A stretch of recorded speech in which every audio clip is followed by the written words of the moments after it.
Chapter 541. Important Information. Chapter 541. Important information. There were 3 people fighting.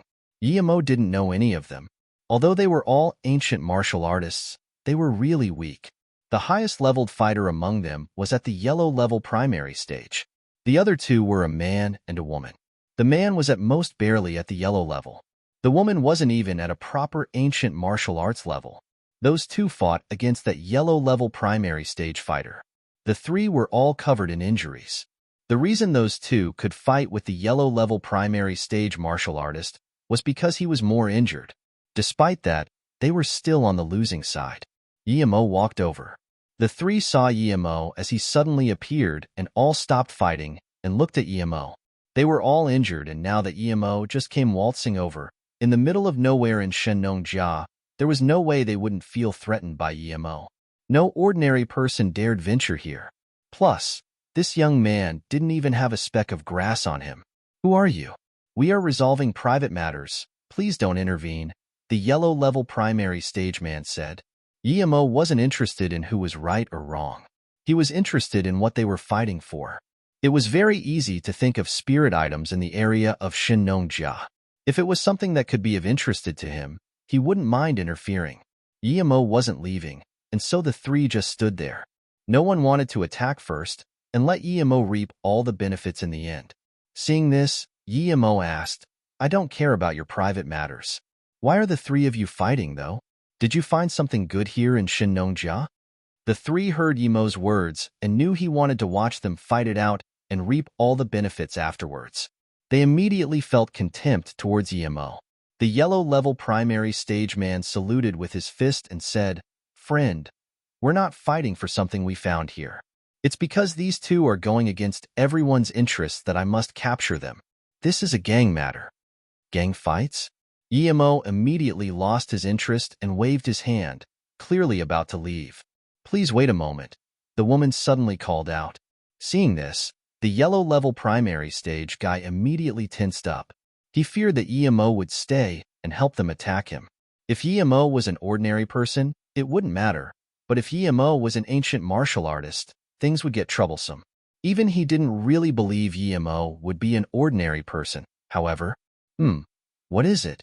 If this woman was going to ask for his help with some gang affairs, he would leave without hesitation. The woman didn't seem to see Yemo's impatient face and took out a bag from her waist, throwing it at Yemo. "This is a new element I discovered. Chong 265. It has strong nuclear fission capabilities. It can definitely be used for nuclear bombs, but for now my information is still incomplete. If you give it to the Chinese government, they will give you a large sum of reward money for sure." "Luna, how dare you give this to some random stranger?" That yellow-level primary stage fighter's face changed drastically as he witnessed this. He then looked at Yemo and said, "Friend, please give me this thing. It belongs to our organization. If you take it, it will be a disaster for your family."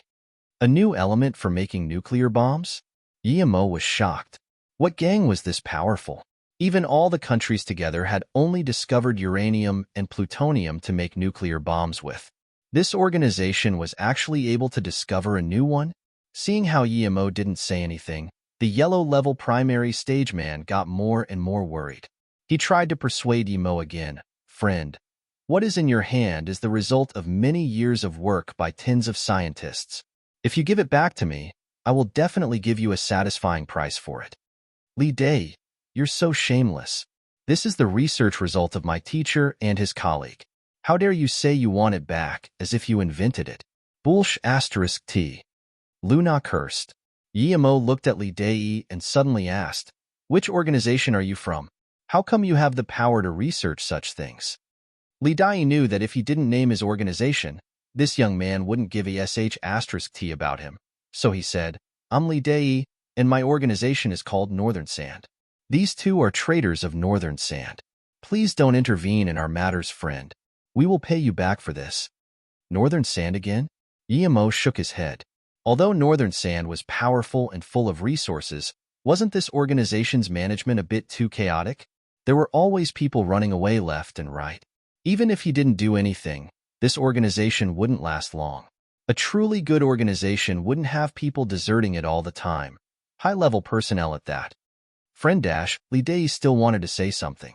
Yemo stopped him and said, "No need for your bulker asterisk P. If you were from some other gang I wouldn't care, but you're actually from Northern Sand. I happen to have some small conflicts with Northern Sand, and this thing happens to be of some use to me too." Hearing this, Li Dei was shook. "Who are you? Why are you going against us?" "I'm Yemo. I believe you wouldn't be unfamiliar with my name being from Northern Sand, right?" Yemo smiled. "You're Yemo?" The three cried out in shock almost at the same time. Yemo's name was too big in Northern Sand. He had used an extreme energy stone to get 10 billion US dollars. Yet that energy stone had disappeared and Northern Sand had then lost another one as well. Li Dei woke up. Although he hadn't seen Yemo, he knew clearly about how Yemo had killed 27 of their elites and 4 black levels in Luotsang. Qin Jue and Peter had been there at the time as well, but even they hadn't been able to stop him. Then he moved his corporation to Sai-Na and changed its name to Luoyu, declaring independence. Who wouldn't know about him? Li Dei took a step back subconsciously. He didn't dare ask for anything from Yemo at all. "You're Yemo? Yemo from Luoyu City?" Luna asked in excitement. Yemo looked at her in confusion and nodded. "Yes, I am. Yichinbei, I apologize for being rude before. I will leave now." Li Dei wanted to run. He didn't dare try to capture people in front of Yemo. As for the bag in Yemo's hands, it was out of his capabilities to take it. First and foremost, he had to report back. "Yichinbei, you can't spare him. He knows the information is in your hands, and he will report back to Northern Sand," the other man suddenly said. "I won't dash." Before Li Dei could finish talking, a wind blade was flying over already. Chapter 542. 3,000 Worlds, 3,000 Dao. Chapter 542. 3,000 Worlds, 3,000 Dao. "Thank you for saving us, Brother Yi. My boyfriend and I appreciate it greatly," Luna said as she saw Yemo kill Li Dei. "So why did Northern Sand start hunting the two of you?" Yemo studied the two and asked. Luna rubbed her eyes. "My sister Lu Lin and I were working for Northern Sand when suddenly they wanted my sister to be the scapegoat for someone else, and she was taken away. It's unlikely that she's still alive. What a catastrophe. My sister did so many things for Northern Sand, yet had to take the blame for someone else. I wanted to get revenge, but since I didn't have the ability to, we ran away from Northern Sand." Lu Lin? Yemo suddenly thought of the woman called Sister Ling. Could it be her? If it was, then Yemo could partially be blamed for her death. Yemo studied Luna and found that she actually looked like Lu Lin. To be fair, Yemo wasn't guilty at all. Everyone had simply acted out of their own interest. Yemo raised the bag with the element. "This is your newly discovered element, Chong 265?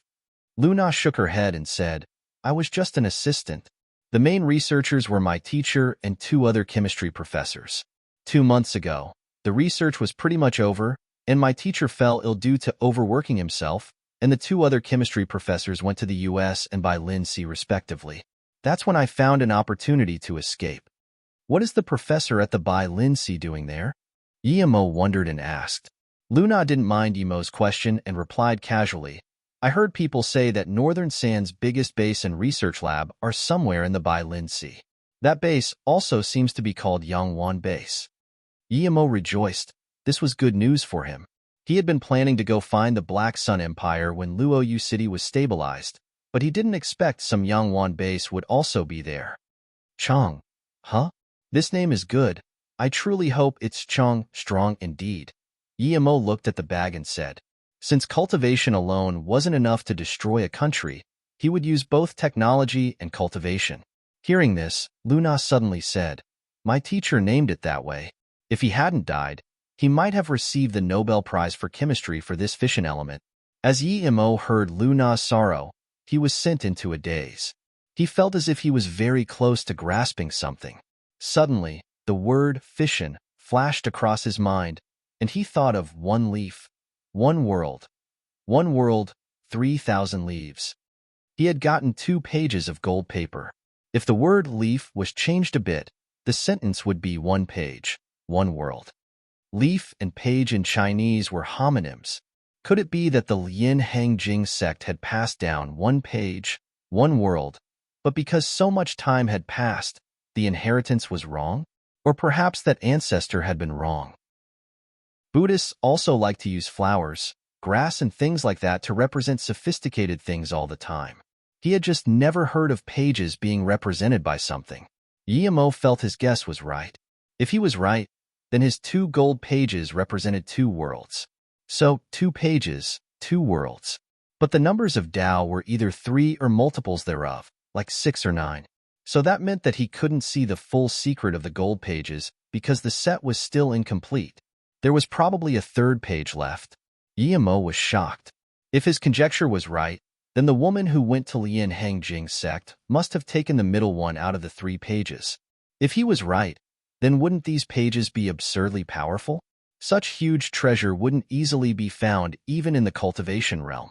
The objects that could form small worlds all surpassed spirit artifacts in level. Since when did Earth have such a thing? 1 leaf, 1 world.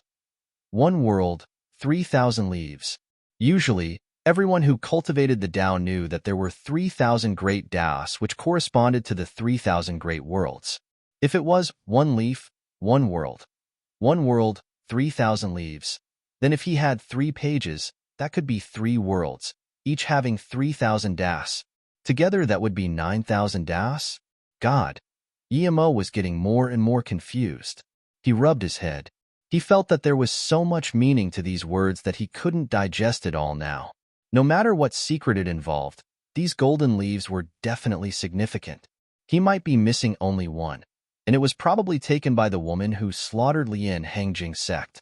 Thinking about 3 worlds being contained within that paper, Guillemot's heart was burning with intensity. He had to get that 3rd page no matter what. A woman, and she was half-step great heaven? Guillemot rubbed his head. Since when was there such a strong female cultivator? He thought of Luo Yin's martial aunt. Could it be her? The more Guillemot thought about it, the more he thought it had to be her. If it was, then everything would be explained. However now, she might have been able to find the gold page in the Dao Sutra, but she wouldn't find it in the ones Luo Xian gave her. What would she think then? She would suspect Luo Xian and go interrogate her. Guillemot immediately began to worry for Luo Xian. Yi Qinbei? Lu Na's boyfriend saw Guillemot's face change constantly and called out. Guillemot came back to his senses and realized those 2 were still there. He smiled awkwardly. Sorry, I was thinking about something just now. Thank you for this research. It is very useful to me. What are you planning on doing now? Guillemot wanted to invite Lu Na to Luo Yu City after finding out that she had been involved in the research for the new element. Yi Qinbei, after I graduated from the University of California, I joined Northern Sand and met Lu Na afterwards.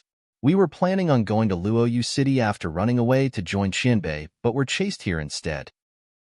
We also had one more martial brother who escaped, but he died by the Northern Sand people's hands. The man's tone was still careful and sad as well. Guillemot wouldn't have expected that they had wanted to join Luo Yu all along. But it seemed obvious. If you were being hunted by Northern Sand, there was no better place to go than Luo Yu. You're welcomed greatly. What is your name? Also, don't call me Qianbei anymore. We're about the same age, right? Your martial arts are also quite good for a technical guy, by the way. Guillemot wouldn't reject such talent coming to Luo Yu. My name is Liang Jun, and my martial arts were passed down by my ancestors. After my father left, I was all by myself, so I sold everything I had and went to the US.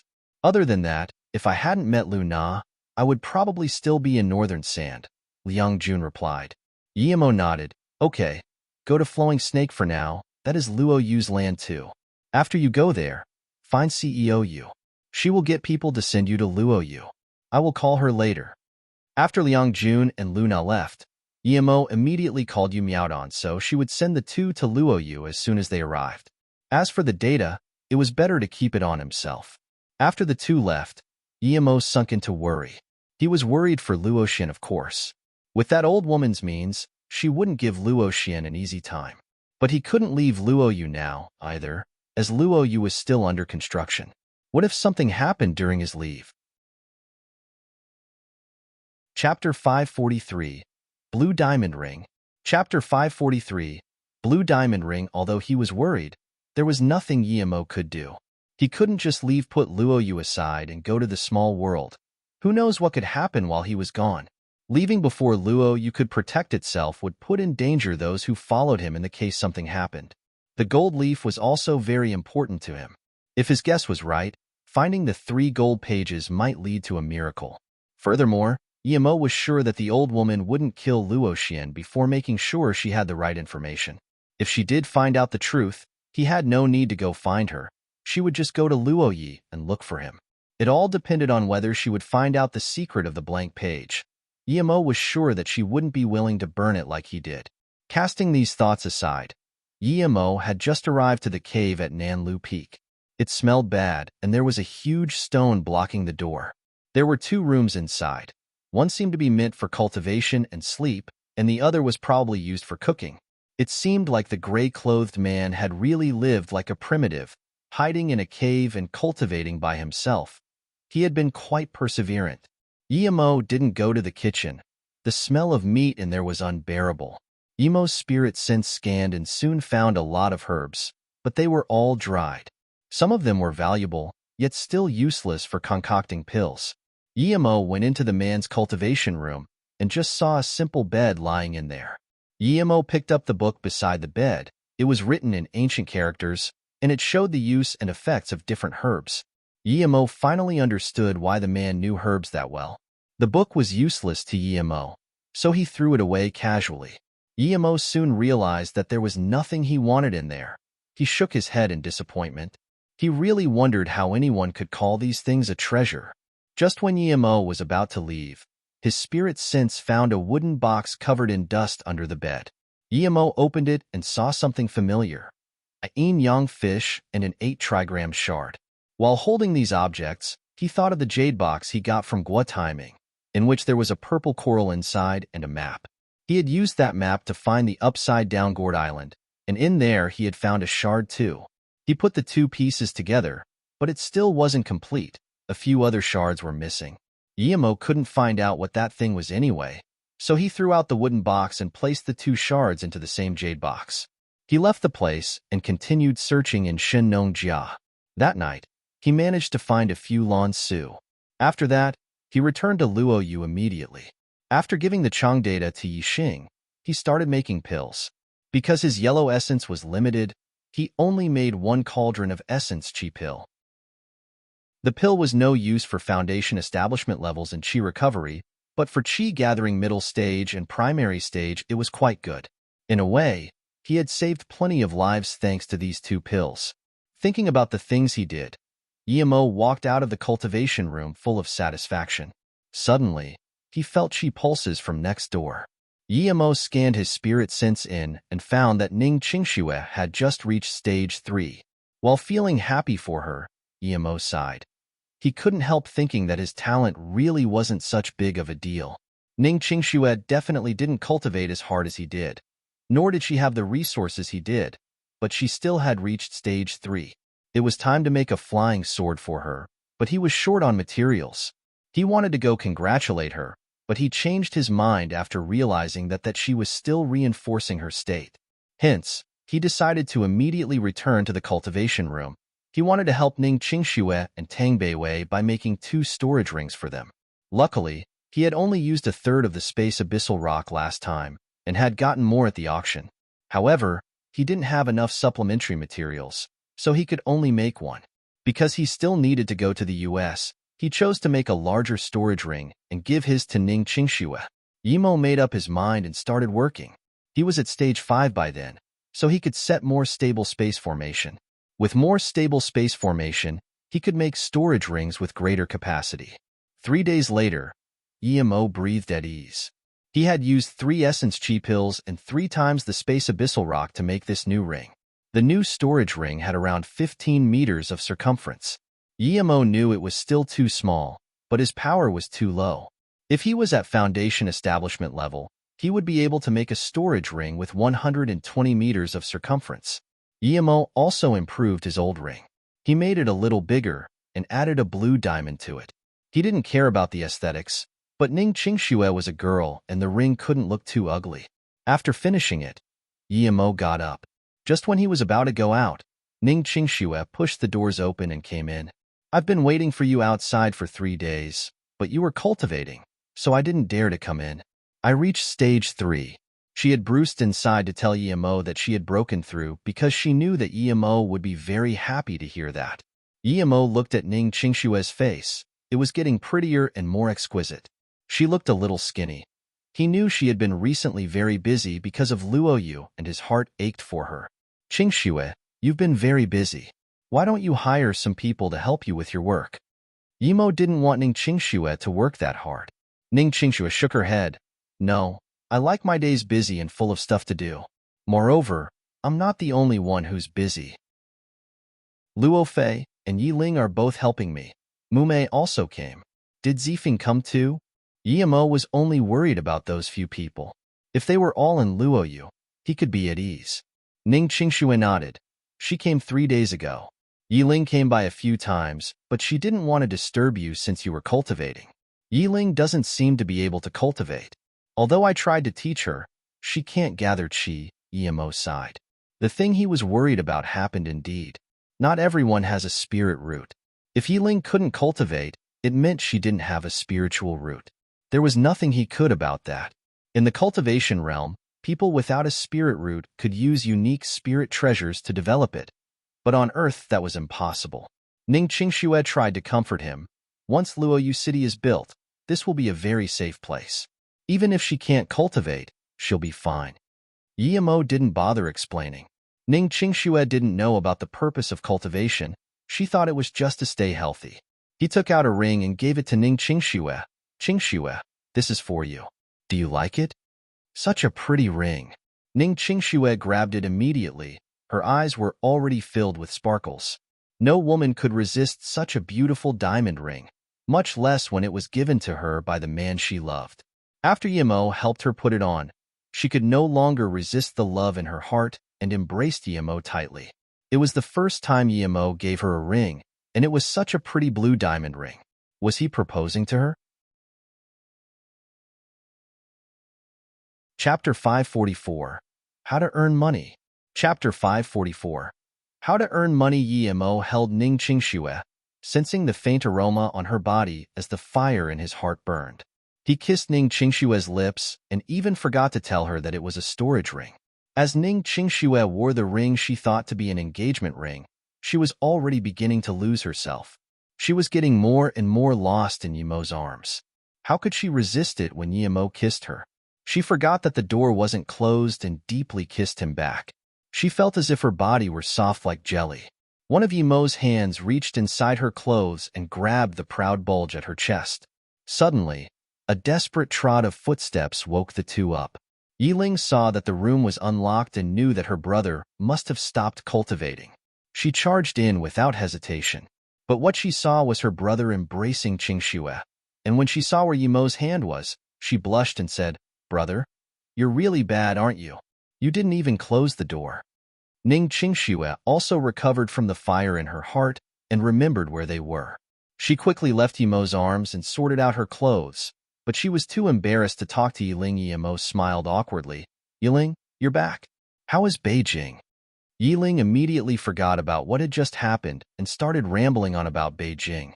Yimo found out from her that although Yi Zifeng had settled in the Yi family, he was still too inexperienced. Within the convoluted power factions of Beijing, the Yi family was off far worse than before. Many people didn't dare do anything over the top for Yimo's sake. But if it wasn't for Yimo's reputation, perhaps the Yi family under Yi Zifeng's lead would have been left out of the center of power. Second brother said that the Yi family is far from what it was before. He plans on coming to Luo Yu, but Grandpa said he can't come yet.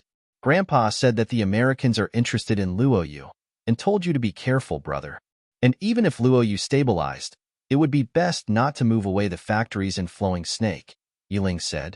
Yimo nodded. What they said about Old Ginger being the spiciest was true indeed. Yi Beirong always looked very far ahead. Many people knew what the Americans had planned for Luo Yu. It wasn't hard to tell, since even though they wanted the place, they still hadn't made a move. Yimo frowned. Since other people could see the problem, if he dragged on for too long, the Americans would also understand that he knew what they wanted. If that happened, Would they try to completely destroy Luoyu? Yimo looked at Ning Qingxue and Yiling and smiled. What did he have to be scared about? He would deal with the situation accordingly. Why be afraid up front? Thinking about the current situation, Yimo gathered everyone again to discuss their countermeasures.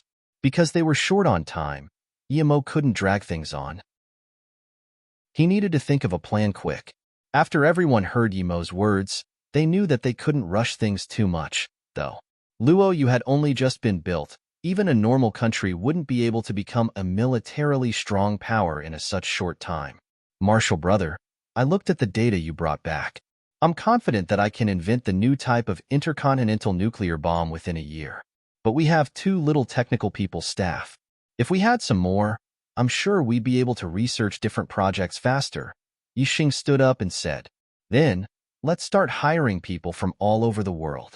If we offer more money, I'm sure people will be willing to come work, Yiling said without thinking. Suiwahua shook her head. Although we earn a lot of money, facing the increasingly huge military expenses and construction, we're actually only barely making it. We already hired large amounts of people when we first came here. Otherwise, we wouldn't have been able to build our defensive system that rapidly. If we hire more people, I'm afraid we will go bankrupt. Suiwahua didn't say that if Yimo hadn't made $10 billion recently, Luoyu would have perhaps gone bankrupt already.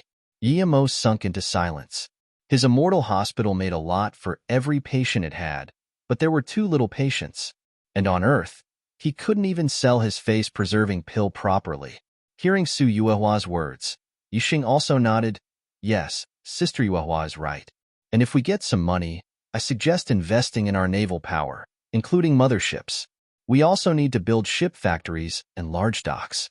Luoyu faces the sea on 3 sides. We absolutely must have naval power. It all came down to money? Huh? Yimo sighed. How could he earn large amounts of wealth in a short time? If only we had something like that largest diamond mine in Russia.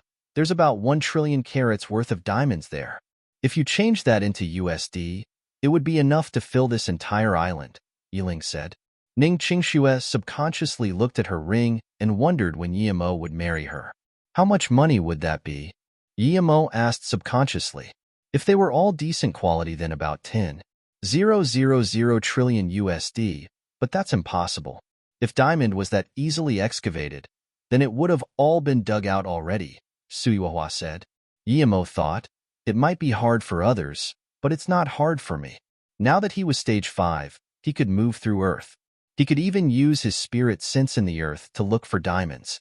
As for the toughness of diamonds, that would spell no problems for his flying sword. Yimo believed that everything would be like dust beneath the sharpness of his flying sword. Besides, he knew the hardness of diamond already. He had just made one for Ning Qingxue. There was no problem at all. The only challenge was that because he had only just reached stage 5, it would be hard to use his spirit sense to search for diamonds while he moved through the Earth. After all, Earth that could form diamond would be rather hard.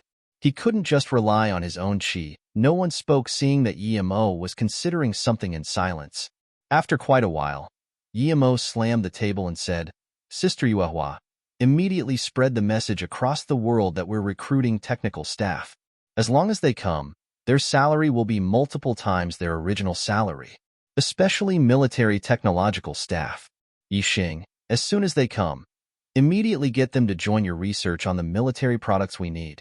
Also, buy large amounts of weapons, be it cannons, bullets, planes, or construction lines. As for money, I will handle it. Yimo figured that since he couldn't just rely on his own chi, he would just make charms. He would make large amounts of earth travel runes and traverse the earth without a problem. Yimo didn't expect himself to find 200 million kilograms of diamonds randomly, but it would be a huge harvest already if he found just 1 ton. With all those mechanical beds and production lines, Yixing's inventions would come out much faster. Although most countries kept their most talented scientists under control, some didn't. If he couldn't get enough scientists, he would just abduct them like the Black Sun Empire did. At the moment, the US hadn't found the Black Sun's base yet, but when they did, wouldn't all those abducted scientists come under their control? That would be dangerous. He couldn't let that happen. He had to go to the Bai Lin Sea immediately. He had to find the Black Sun Empire before the U.S., so Guillermo quickly left Luoyu. He even put the Earth mobility charms and diamonds aside. Chapter 545. High-Tech Fishing Boat. Chapter 545. High-Tech Fishing Boat. An hour later, Guillermo got to the island he had gone to find Ning Qingshui in the past. Last time he had been there was a wooden house in the middle, but now that wooden house was gone and so were the 4 dead bodies. It seemed that people had been here. He had marked the Black Sun logo last time, but that mark had to be within range to be detected. Guillermo walked around and didn't find anything. Guillermo gave up on the island and kept searching. Although his spirit sense had a radius of 800 m, it was still hard to find a hidden place in the vast ocean. Guillermo didn't want to give up, though. The Black Sun Empire had been established many years ago, and who knows how many scientists the Japanese pirates had taken. Moreover, who knows how many scientific discoveries had they found. To Guillermo, this was more valuable than diamonds. If he got hold of those research findings, it would take 10 years less from Luoyu's development process. For Luoyu City's sake, Guillermo searched the seas day and night, but he didn't find anything for 3 consecutive days. On the 4th day, when Guillermo was about to approach a small group of islands, he felt he was being locked by something. Guillermo knew it wasn't good, so he switched places and turned invisible. Soon, Guillermo saw a small patrol ship on the sea. Looking at the flag, he knew they were Americans. Guillermo didn't do anything to it and looked around first. It was quite odd to see a single patrol boat there, much less such a small one. When he got closer to them, around 100 kilometers away from the patrol boat, he saw a ship without any flags. There were a few Japanese men on it, and he immediately could tell that they were the Black Sun Empire's men. Guillermo rejoiced, and at the same time also realized why the U.S. ship was following them. They hadn't found the Black Sun Empire's base either. No matter how long the U.S. ship had been following it, Guillermo decided to end the ship's chasing game and take for him the results. With this in mind, Guillermo flew above the U.S. ship and got ready to attack. At the same time, a few officers in the command center looked at the radar with confusion. They had clearly found an unidentified object a moment ago, but why had it suddenly disappeared? It appeared again. It's 1,000 meters above the ship, a small bearded man claimed. Lock on immediate dash. Before the captain could finish, the small beard screamed again. Everyone looked at the direction he was pointing at. A white flash crossed the radar screen. What kind of attack was that? Return fire, the captain ordered. He had reacted much faster than the Indonesian Navy. Guillermo stopped being invisible. The flying sword in his hand turned into a white ray and sliced the ship below. After reaching stage 5, his flying sword could turn into a 10-meter-long and 3-meter-wide sword ray. Rumble, Guillermo's flying sword had cut the ship right in the middle from top to bottom. What's going on? Everyone felt the ship shake. It seemed to be slanted. Water is coming inside, a Marine yelled. Their ship hadn't even had time to attack, and it was sinking already. This was too absurd. Guillermo took back his flying sword and stared at the ship sinking slowly. He shook his head. He was still too weak. If he had been stronger, he could have sliced the ship in half. That would have been more shocking. However, it was impossible to remedy the cut, and the ship was falling apart. Life rafts had gotten released already. Guillermo was angry. He had attacked already, but he couldn't these people escape. Before they got onto the life rafts, he changed directions and sliced the boat again. This way, the ship sunk fast and it soon disappeared into the endless sea. After making sure that no one could survive, Guillermo chased after the small boat. The Japanese boat had sped up a lot. Because they had known they were being followed, they moved slowly in order to think of a countermeasure. But the ship that was following them suddenly disappeared for some reason, so they sped up quickly. More U.S. ships soon appeared where their patrol boat had sunk, but nothing was left there. After following the Japanese boat for 5 days, it stopped on an island. It was a coral island, smaller than the one before. Guillermo really didn't know what the Japanese were doing at the island. Neither did he know why so many of their bases were located on these islands. The island also had a small wooden house, but this time there were 2 of them. 8 Japanese Marines got off the boat carrying large wooden cases.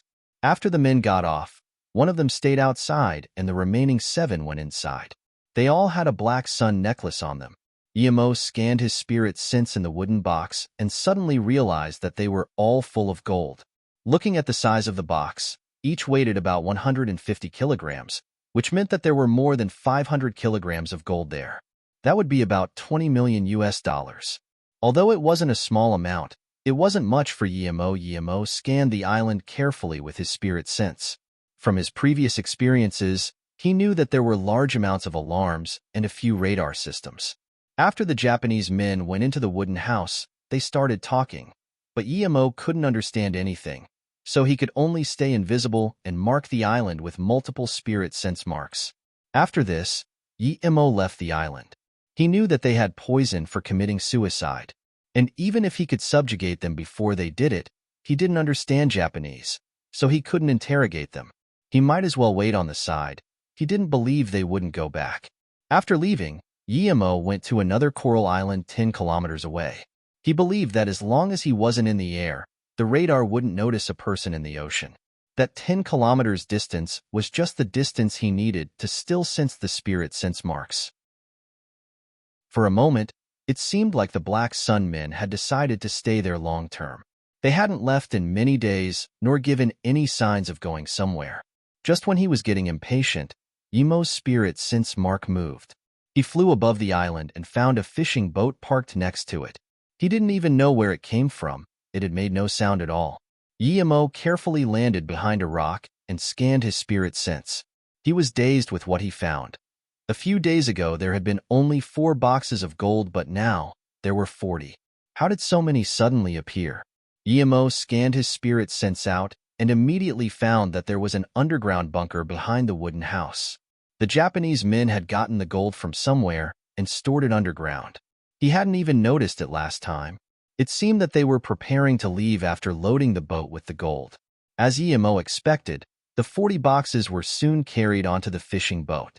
Then, the fishing boat's engine started and left the island. What shocked Emo was that the fishing boat was much faster than their previous ship. It almost made no sound at all. What kind of engine was that? It was clearly a high-tech boat. Chapter 546, Laser Tunnel, Gold Safe. Chapter 546, Laser Tunnel, Gold Safe. Emo really wanted to kill the 8 guys that were staying on the island, but eventually didn't do anything. He didn't want to alarm the enemy, so he chose to follow this ship instead. By the time it was dark, Emo understood that this ship was almost faster than normal cars, even though it looked heavy and wasn't something that could be compared with jet skis. Emo landed on one corner of the fishing boat and found that it was armed with cannons and missiles. What shocked Emo the most was how little sound the engine made. One could only hear the waves and barely the engine. Emo was interested in this. This definitely had to be the latest product of the Black Sun Empire. This wasn't even a battleship, so perhaps their actual warships were much stronger than the US's already. If he could move all of that to Luoyu. Emo was deep in thought as this boat kept going for the entire night. The next day, it entered a narrow port. Emo scanned the surroundings with his spirit sense. This was an island, a private island. There were guards around the island. Emo couldn't sense how big the island was with his spirit sense, but he saw it very clearly. It had large groups of buildings, green mountains and lakes, and there were all sorts of entertainment facilities on the beach. This was clearly a luxury private holiday resort. Emo refocused his gaze as the ship went into the island, stopping at a simplistic port. There were 4 Japanese men guarding at the pier, 2 of them out in the open and 2 hidden out of sight. Of course, to Emo's spirit sense, there was no difference. Then there was also a cargo truck waiting by the port. Seeing the fishing boat arrive, 2 Japanese got off the cargo truck. They quickly brought the gold onto the cargo truck, and it started driving immediately. During the whole process, Emo didn't hear a single word. Clearly, this wasn't their first time doing this. After the cargo ship left, Emo immediately killed the 4 people remaining on it, as well as the 4 guards. Then, he followed the truck further into the island. Soon, the truck entered a valley. In it, Emo practically found another world. There were large amounts of expensive mansions and a column of large laboratories, blocked by all the trees. Emo checked the place with his spirit sense. The security around the valley was very tight. This was one of the Black Sun Empire's bases indeed. He wondered if all their scientists were here. The truck stopped outside what seemed to be a vault, and so did Yemo. There were cameras and automatic trigger response weapons everywhere.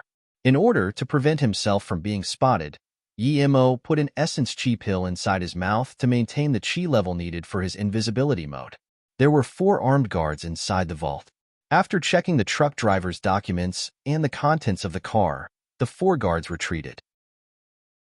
Yemo's spirit sense found that behind the door of the vault was a long tunnel. There were constantly lasers crossing around the whole area. So thorough. Yemo was astonished. With such serious security, Yemo was sure that even he wouldn't be able to break in through there. Who knew if he could stop these lasers? With his current power, it would be very hard. But of course, even if the vault was heavily guarded, it wouldn't stop Yemo from going in if he really wanted to. After all, he didn't have to go through the tunnel. Other places may have many meters of steel protection, but that was no problem for Yemo. After the guards retreated and the door to the vault was opened, Yemo saw the lasers disappear. The truck drove into the vault. Upon gazing at the vault filled with wooden crates, Yemo was dazed. How many wooden crates were here? There had to be at least 3,000 to 4,000. That meant that there was around 500 to 600 tons of gold. He didn't expect the Black Sun Empire to be this rich. Why would they keep this much gold? Why would they not turn it into money? Why store it and guard it so heavily instead? Although gold was worth money, the gold here would only amount to a couple tens of billions of USD. That might be quite a lot, but for modern scientific research, it wasn't that huge. After the truck was unloaded, Yemo didn't follow it out but stayed in this vault instead. The vault walls were made of steel boards and were indeed rather thick. Yemo's spirit sense couldn't penetrate it. Yemo found one steel board and started digging into it with his flying sword. After digging for about 30 centimeters, some sparks appeared, but that was nothing to the flying sword. Soon, it dug through the sparky layer, and after digging for another meter, a hole appeared. Yemo immediately knew that the sparks must have been caused by an electrified layer in the wall. If someone tried to pierce the steel layer with tools and touched the electricity, they would die for sure. But Yemo's flying sword could be called a super resistor. If his flying sword were conductive, then when he fought with lightning cultivators, he'd be in for some suffering. Yemo kept digging the hole until he had dug through. He thought that when he reached the electrified layer, he would trigger the alarm, but even after waiting for a while, nothing happened. Soon, Yemo understood that his flying sword was not only non-conductive, it was also so sharp that there were no metal shillings touching the electrified layer. There was no loss of electric current, and thus the alarm wasn't triggered. After leaving the vault, Yemo found himself standing in a small room with a man staring at him in daze. He was shocked seeing where Yemo came out from. He didn't know what was inside the metal wall, but he knew that he couldn't touch it. Yet now, a person came out of it. The man reacted rapidly, though, but just as he wanted to press the alarm, Yemo burned him to a crisp with a fireball. After killing this man, Yemo looked around the room carefully. It was full of surveillance equipment. Yemo suddenly saw a faint shadow on the main monitor. This shadow was so faint that if one didn't look carefully, one wouldn't even be able to see it, but Yemo was shocked. He knew that this was his shadow. He didn't think that the camera would still be able to capture him even when he was invisible. Was he too weak, or was this surveillance camera just too high-tech? Yemo cut some wires and planned on taking away the hard drive, but he found that there was no hard drive, only monitors. Yemo thought for a moment and decided to simply start slaughtering away. He had to take away that gold, but he had no means to like that. His storage ring was too small. After leaving this room, Yemo started looking for the control center. But Yemo didn't understand Japanese, so he searched for a long time and killed tens of men but didn't find one who knew Chinese. Yemo was getting impetuous. If he couldn't find anyone who did, then he might as well kill everyone. Yemo also didn't feel like there was an airport there, so he didn't think the scientists would be there. If they weren't, then at the worst he had at least earned some money. Right when Yemo was doubting what to do, a bulky man accompanied by 2 guards walked over. Yemo killed the 2 guards without thought and grabbed the bulky man, asking his usual question, "Do you know Chinese?" Chapter 547. Annihilation of an Island? Chapter 547. Annihilation of an Island. The first thing the bulky man did when he realized the situation was to bite hard on his teeth. But Yemo was experienced and stopped him. Yemo sighed. These Japanese were really cruel to themselves. Yemo pressed on the Japanese guy's forehead and asked, "Do you know Chinese?" "I do." Yemo rejoiced at that answer and asked a series of questions. "Reply to everything in Chinese.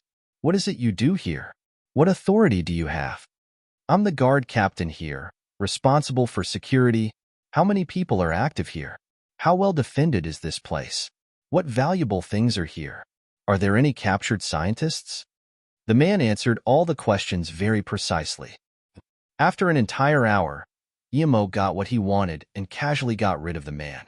Yemo found out that this island was called Black Star Island, and it was one of the main scientific research islands of the Black Sun Empire. Although it wasn't very large, there were 739 people guarding it. There were also all sorts of anti-missile systems and radars. A total of 242 scientists was held captive here, 89 of whom were world-renowned scientists. Those high-level mansions were the scientists' research facilities.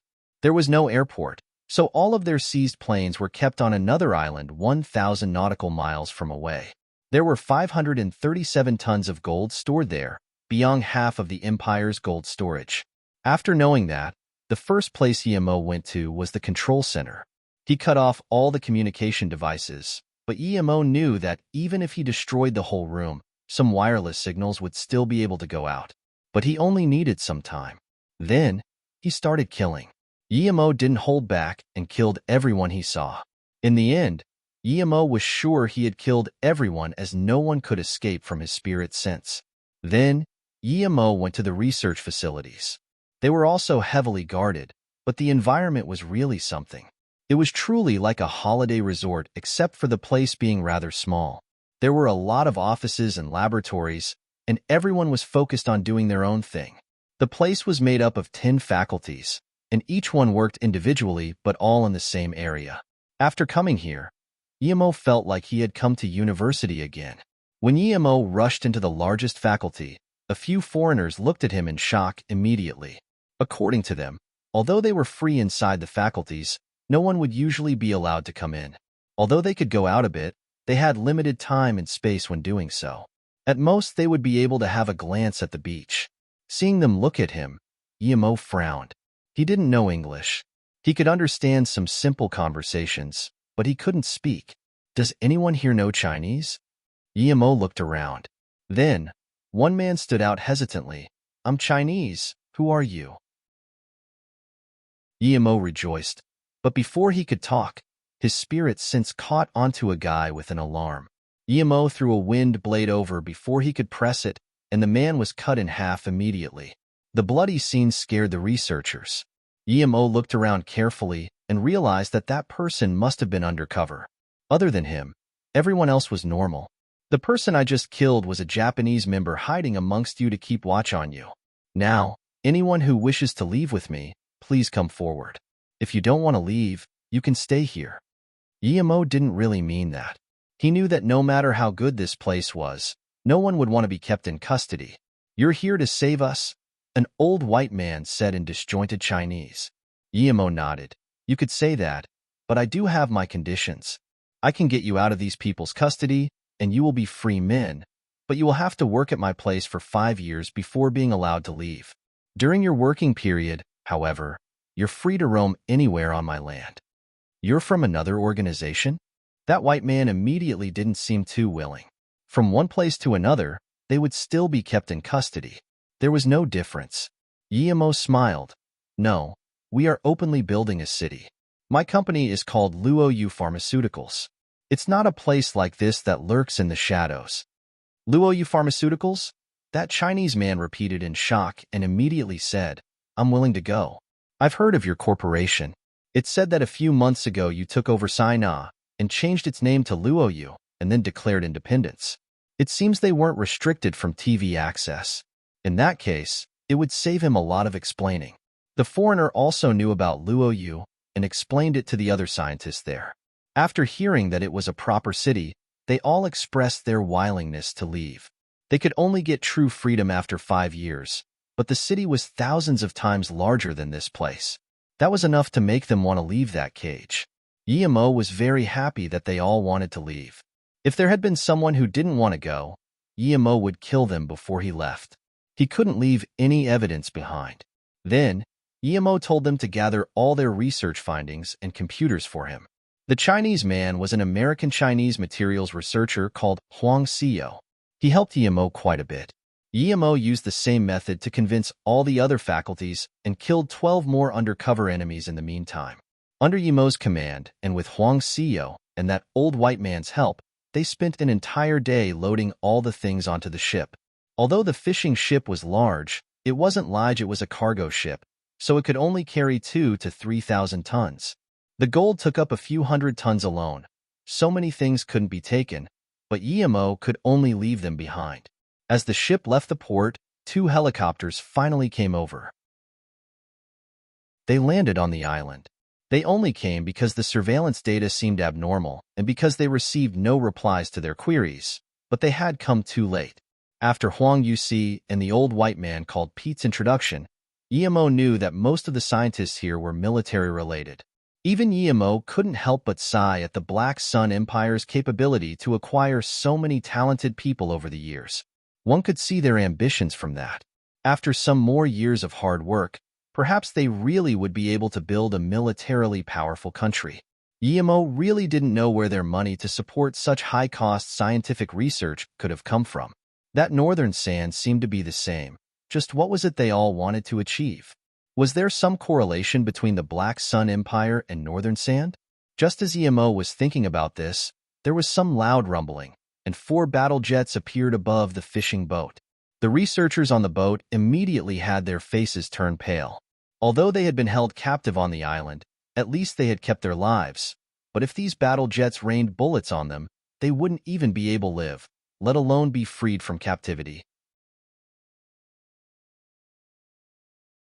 Chapter 548. Luo Yu becomes wealthy. The whole world is anxious. Chapter 548. Luo Yu becomes wealthy. The whole world is anxious while everyone was nervously watching the fighter jets. No one discovered that Guillemot had disappeared. The jets kept flying in front of the boat. Even clueless people would understand that they were forcing the boat to stop. Although there were missiles and cannons in the boat, no one there was some professional operator. The 4 fighter jets were like 4 sheep in front of Guillemot. They couldn't stop Guillemot's flying sword. Guillemot sliced out 4 consecutive times. Rumbled fire sparks were visible as the 4 jets fell into the cold sea with a huge splash. Everyone looked at the falling jets in shock. They couldn't comprehend what had happened. Why would the jets that were supposed to be stopping them suddenly fall into the ocean? Guillemot reappeared on the ship. He glanced at everyone who was still in a daze and just told Huang Xiyo that he needed some rest and that no one was to disturb him without any major happenings. Then, he went into a private room. Guillemot knew that even though he had annihilated 4 planes this time, there would still be more ships trying to stop them coming up. There was quite some distance from the Bai Ling Sea to Luo Yu. Guillemot didn't mind the ships chasing behind as with their speed. It would be very hard to catch up to them. Guillemot only worried that the fleet not that far ahead of them was most likely a U.S. fleet. They had lost a ship a few days ago, so they would have increased their Pacific naval power. Who knew if they wouldn't suddenly block their route? The shortest way back to Luo Yu was through the Pacific. In the north of the Pacific was America's backyard.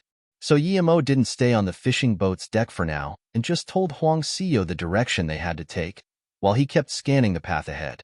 He didn't want the U.S. and Luo Yu to fight yet. So if he couldn't annihilate them all, he wouldn't do anything. What shook Guillemot was that the first fleet to stop them wasn't the U.S. fleet, but a Japanese fleet. It was as though they knew where the fishing boat would be passing by and had positioned themselves there. The fleet contained 1 guard ship, 2 vanguards, and 2 nuclear-powered submarines. Guillemot attacked those ships without second thought. Under Guillemot's flying sword attacks, the 2 vanguards and the guard ship started to sink. But this time, the Japanese did find the opportunity to retaliate. Even then, after all 3 ships started to think, they could only fire with their cannon once. As for the 2 nuclear submarines, Guillemot sliced them open without hesitation. The people inside wouldn't be able to survive unless they were cultivators like Emo. In a short while, the entire Japanese fleet had sunk. It was so fast that no one had even been able to react. The Japanese command center only received news that they were being attacked, and by the time they arrived at the place of the incident, there was nothing left. After the fishing boat passed by Japan, patrol boats of a few other countries also found them, but none of them could catch up. In order to take the quickest route, the fishing boat passed straight by the Philippines and Indonesia. During this time, Emo annihilated 2 more planes from Indonesia and 3 more ships. The Philippine military saw those planes and ships sink for no reason, so they didn't dare approach too closely and just watched the fishing boat go past them into the Indian Ocean. After that, Emo knew that they were completely safe. Even so, he still turned back and destroyed the 2 planes following them. What Emo felt strange about was that he had annihilated planes and ships from a few countries, but he hadn't seen any from the U.S. While Suyuehua, Su Ping, and everyone else were shocked at the amount of technical staff and gold Emo had brought back, the entire world was in even greater shock. The U.S. once again announced the existence of aliens, because they had lost an entire fleet in the Pacific Ocean, and according to the report they got, a UFO was responsible for the sinking. There had been white flashes of light before the devastating attacks, and the ships hadn't even been able to retaliate at all. After that, the U.S. urged the Commonwealth Union to join them in the Earth Protection Plan. Japan also released large amounts of information, saying that one of their fleets had also completely ceased to exist. They found the shipwrecks somewhere near them, and it seemed they had been done in by the same means as the U.S. ships. It was as though they had been cut by a sword. There were no modern weapons that could cause such damage. The ships could only have actually been hacked by a sword, but who could cut a ship in half with a sword? Then, the Philippines and Indonesia also declared they had seen a fishing boat go faster than 60 kilometers per hour, with Indonesia also having suffered losses. Their planes following the ship had also fallen into the sea for no reason. It was confirmed that all these planes and ships had been damaged by the same type of weapon. Knowing that the fishing boat had been sighted, Suyuehua immediately ordered for its breakdown. Emo had brought back so many technicians, many of which were renowned internationally, which eased the pressure on Suyuehua and Yixing greatly. From Suyuehua, Emo heard that the gold could be used as the basis for building a country, so Emo gave up the thought of selling it for now. Firstly, although Luoyu wasn't a country, it was an independent city. Who knew if they wouldn't have their own currency, so they needed to store a certain amount of gold. Secondly, if Luoyu started selling large amounts of gold, then the Black Sun Empire would obviously immediately suspect them. Emo sighed. He thought that the money problem would have been solved after getting this much gold, yet he still had to go make money. All that technical staff was sent to a top-secret location. Emo and Huang Xiao had explained that before Luoyu could lock down completely, they could only be hidden for now. Huang Xiao and Pete were basically Luoyu's people now, so they didn't feel any pressure and went to join other researchers in the ear work instead. With the addition of these scientists, Luoyu's research power had increased by manifolds. Emo also started to make those earth travel charms in preparation for his diamond digging in Russia. Meanwhile, on the island that Emo had slaughtered clean, there was a rampage going on.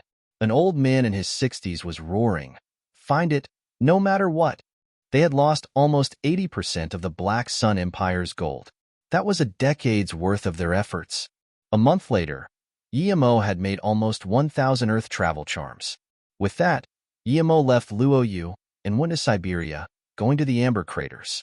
He had heard there were tens of thousands of carats of diamond there. Chapter 549. Can't find diamonds, so steal gold. Chapter 549.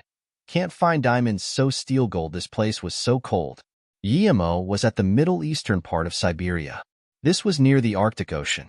Emo looked at the big amber crater that looked like a dried-up riverbed. The frozen earth was extra hard. Construction workers were busying about as they seemed to be building some living houses or facilities. Emo estimated that they were about to start digging this place. Emo used an earth travel charm to go down but felt the charm get exhausted very quickly. The hardness of the earth here had far exceeded his expectations, and his spirit sense could only reach out a little more than 10 meters. It would seem that diamonds weren't that easy to get, After all, 300 meters underground, Yemo already felt it was getting too hard. Even with Earth travel charms, he couldn't continue going down. But before he had gone there, he had looked carefully at where and how diamonds were formed.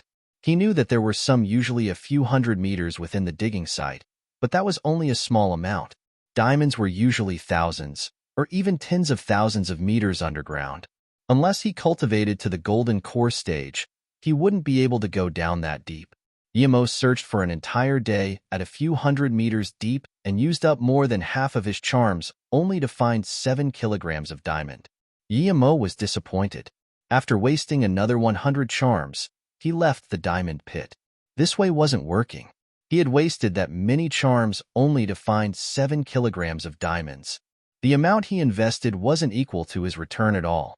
Perhaps this amount of diamond would be a huge fortune for others, but to him, it was too little. The only thing he could feel happy about was that he had found one piece that was half a kilogram heavy. Yemo found a quiet place and rested for a day. Using his spirit sense in such dense earth had made him feel very fatigued. Yemo recovered only after a whole day of resting. Although there were supposedly large amounts of diamonds there, he had found very little the first day. He would find even less on the second day. Moreover, he used up a lot of charms which he had taken a whole month to make. He couldn't continue like this. He had access to neither spirit beast blood nor proper charm-making materials. With his power, he could at most make low-level charms. He could barely make level 2 charms if he got lucky, but there was still no use in that. As Yemo stood in the cold Siberian air, he felt that the road he had chosen wasn't that easy. If America didn't exist, creating Luoyu would be so much easier. America? Yemo suddenly laughed. Shouldn't they also have large amounts of gold deposits? Why don't I go take all I need from them? That'll be better than doing labor in this place. Thinking like that, Yemo really felt like laughing. He wondered how the U.S. would react after finding out that their gold deposits had disappeared. Since he couldn't find diamonds, he would go steal gold. After the gold was all taken, he would go take USD from the U.S. banks. Since you guys want to wait for me to build Luoyu for you, and I'm short on money, it should be fine to go borrow some from you. Yemo soon found out from Suyuehua that the U.S. had their gold stored in 2 locations she knew of.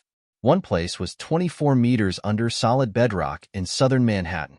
There was around 300 tons of gold stored there with a market worth of about 165 billion US dollars. But from what Suyuehua said afterwards, this wasn't even where the U.S. stored the bulk of their gold. It was at most 5% of their gold, while most of the gold there belonged to international banks and some other countries. The U.S. mainly stored their gold 50 kilometers to the southwest of Kentucky, Louisiana. There was a U.S. Army base there, and this place was said to be the safest place in America. There was not only large amounts of gold deposited there, but also large amounts of confidential files and national treasures. This base fort was made of granite, steel rods and cement, and took up an area of about 180 square meters. The gold vault door weighed about 20 or so tons, and the passwords to the door were kept by many different staff. One could only enter when all the passwords were entered at the same time. The walls outside were also reinforced with steel boards. The roof had, of course, received special reinforcement as well. There were patrol stations around the gold vault and stops on the road, with guards blocking anyone from coming too close.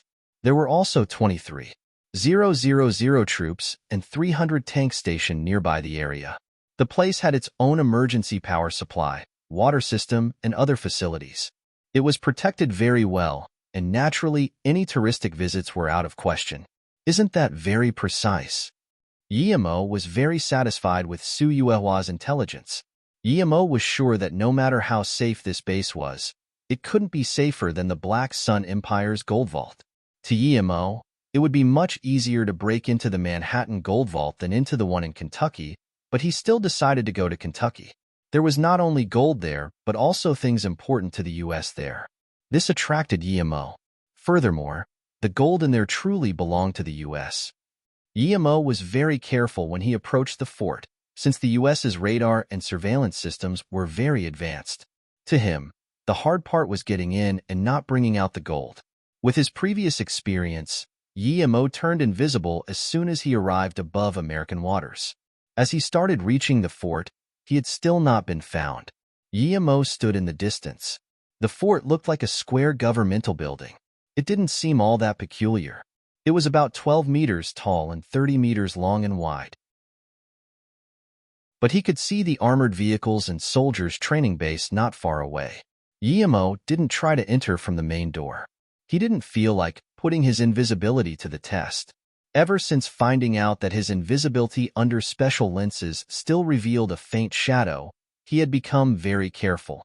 He got off the highway and went next to the fort, and then with the help of the Earth travel charm, he went into the Earth as fast as possible. Chapter 550. The Drastic Incident at Chinatown. Chapter 550. The drastic incident at Chinatown after Yemo entered. He knew that although the walls of the fort were very hard, the fort was much easier to break into than the steel vault with that layer of electric alarm system had been. Was this the place they called the safest place in the U.S.? Yemo shook his head as his flying sword easily pierced through the underground layer, into the underground room of the fort. To Yemo, no matter how many tanks or soldiers there were outside, they might as well all be show. Yemo stood in a convoluted maze in the underground of the base. He sighed. It had been too easy to get in there. The Americans might not even find it out after he took the gold. Although the surveillance system here was also mere decoration to Yemo, he didn't act carelessly. He didn't want to be caught, because after this job, he still wanted to go for a spin at the U.S. banks. Yemo pierced through room after room. Here and there, Yemo also saw all sorts of strange bodies and heads, as well as some historical documents. They were nothing but garbage to Yemo, but he did take some crowns and jewels. After breaking open a ton of rooms, Yemo finally saw the gold. He didn't even bother counting it as he put everything into his ring. As Yemo ravished room after room and took all that gold, he took so much that eventually he got sick of taking it. After taking about 300,000 ingots, Yemo finally didn't feel like looking for more gold anymore. Who knew how much was still left? He probably took around 4,000 tons, though. After Yemo had left the fort, the guards were still patrolling it with great severity, not knowing at all that the place they were guarding had had 90% of its gold stolen. Although Yemo had a big harvest at the fort, he only found a couple $100 million robbing the banks. The security systems at the banks were far more threatening to him than at the fort. Yemo lost interest in trying to move large amounts of USD from the banks, because it was just too hard. He didn't even know what place had the greatest amount of USD. Furthermore, he truly couldn't get himself exposed. If he did, neither his own power nor Luoyu's would be a match for the US. If he couldn't beat the US, he could run. But what about other people? Now, he only needed to let Suyuhua find some place to sell all that gold. Gold was a solid currency, so they only needed to be a bit careful. Yemo once more appeared in Chinatown in San Francisco. He had planned this before. It wasn't dark yet, but the Ming Yun Tower was closed early. Yemo scanned his spirit sense inside and found that there was no one there. Even that old he and the waiter were gone. Yemo visited Peng Yueji's old base, but found the place empty too, and it looked like it had been desolate for a while already. Yemo had a bad feeling arise in his heart. He went to Hong Martial Gang's dojo, but it was in ruins. He immediately replied, "I don't know about Tong Zhu, but I heard gang leader Peng was heavily injured and was saved by a brother from the gang. It was said that Brother Shi was also injured, but that he was saved by someone with one arm. That one-armed person was very strong and killed many of the San Francisco gang members before saving Brother Shi. By the time Dick had arrived, though, he had left." Dick? Yemo felt like this name was really familiar somehow. Luo Xian quickly explained, "He's one of the two masters of the Gray Alliance and was called the gun and knife duo together with Johnson. At the time when the Gray Alliance and Johnson were annihilated by Qianbei, he wasn't in America. After he came back and found out what had happened, he wanted revenge. The Mountain Gang and San Francisco Gang just so happened to be collaborating against the Hong Martial Gang, so Dick joined the San Francisco Gang." Yemo finally understood. So this was related to him. He didn't expect some minor character he didn't care about to have almost killed Shi Kaijin. Who was the one-armed person who saved Shi Kaijin, though? And why did he help him?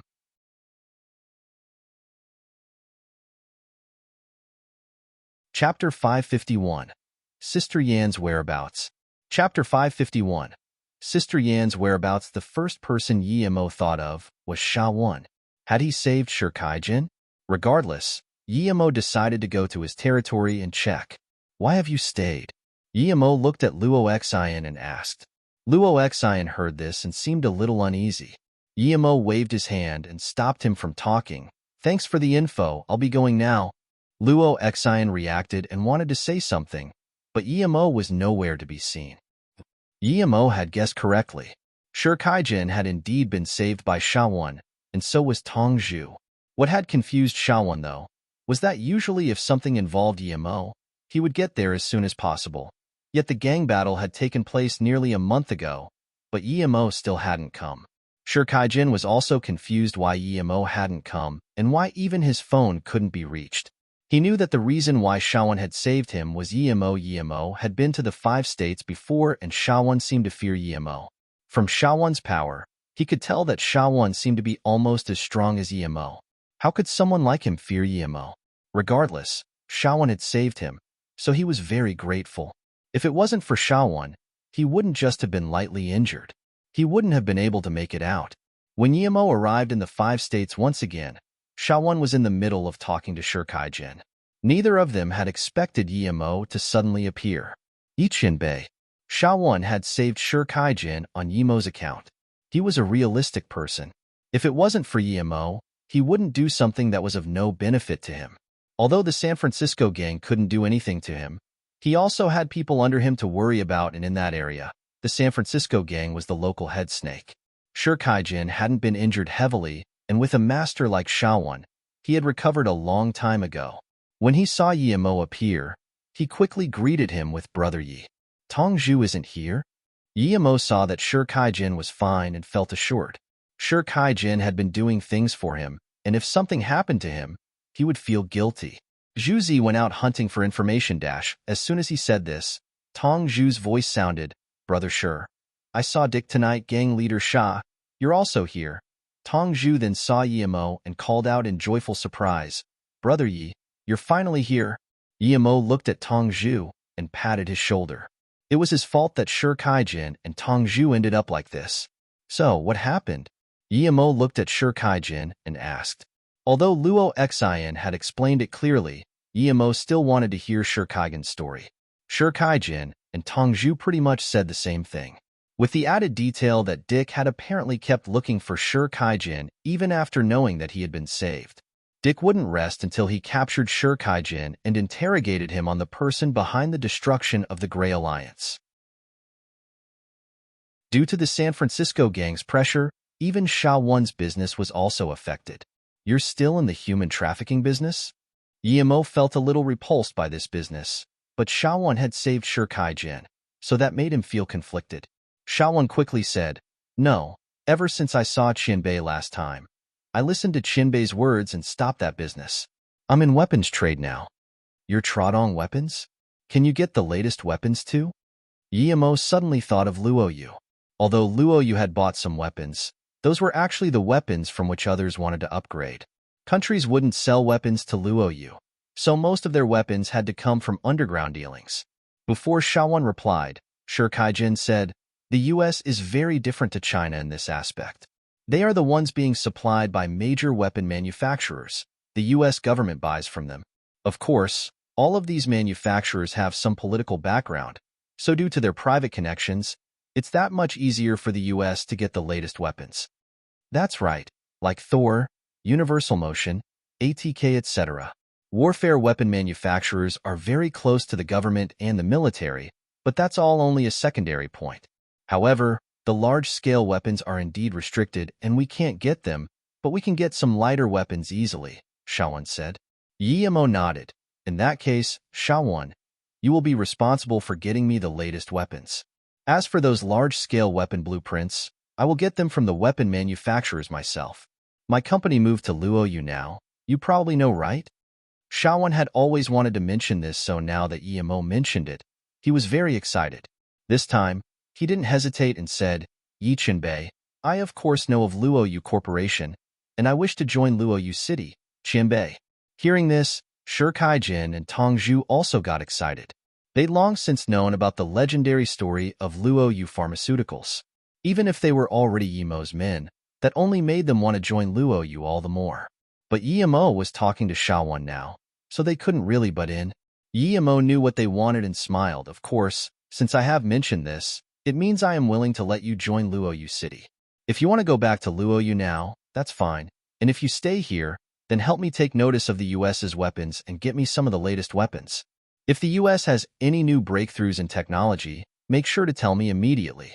From a personal perspective, Yimo had to admit that America was a very open country, and in that sense much better than many other countries. If not for them trying to devour Luoyu, he wouldn't attack them either. But no matter how strong they were, if they wanted to attack Luoyu, then don't blame him for attacking first. And in their heart, the Americans believed that they were the big brother of the world, and Yimo didn't like that. That's fine. I'm willing to stay here to continue the firearms business, Shawan said immediately, and Shi Kaijin and Tong Zhu wanted that too. Yimo would of course not mistreat them for being willing to stay and help. He made 3 defensive bracelets for them, which could save each of them at least once.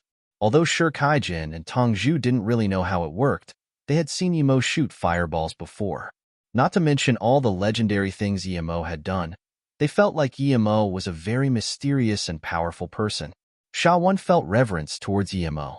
He still didn't understand how Yimo had gotten from Chun and to Hong Kong in such a brief moment. Thus, he would think of everything Yimo gave him as very precious. Despite Shawan's rejection, Yimo still left $50 million with him. Yimo had gotten this from Jason. He rarely used money anyway, and if he wanted Shawan to do things wholeheartedly, he needed to give him some money. I still wish to get the large-scale weapon blueprints now. Do you know where the weapon manufacturers keep these things? When Yimo asked this, the 3 turned into stone. The first to react was Shawan. Qianbei, you're joking, right? Yimo smiled. Of course I'm not. I have to take care of that today, because tonight, I'll be going for a spin at the San Francisco gang. The 3 thought Yimo was crazy. Go to the US weapon dealers and steal their blueprints? But soon they realized that Yimo wasn't joking. Yimo waved his hand. Just give me the details and I will think of a way. Yimo felt that he hadn't done enough in America yet. When Shawan left to find information, Shi Kaijin patted his head and said, Brother Yi, you told me to search for Sister Yin before you left. I found something, but before I could report to you, the San Francisco gang invaded. Yimo was shocked. He knew that Sister Yin could quite possibly be his blood mother. Hearing this, he had a certain indescribable feeling in his heart.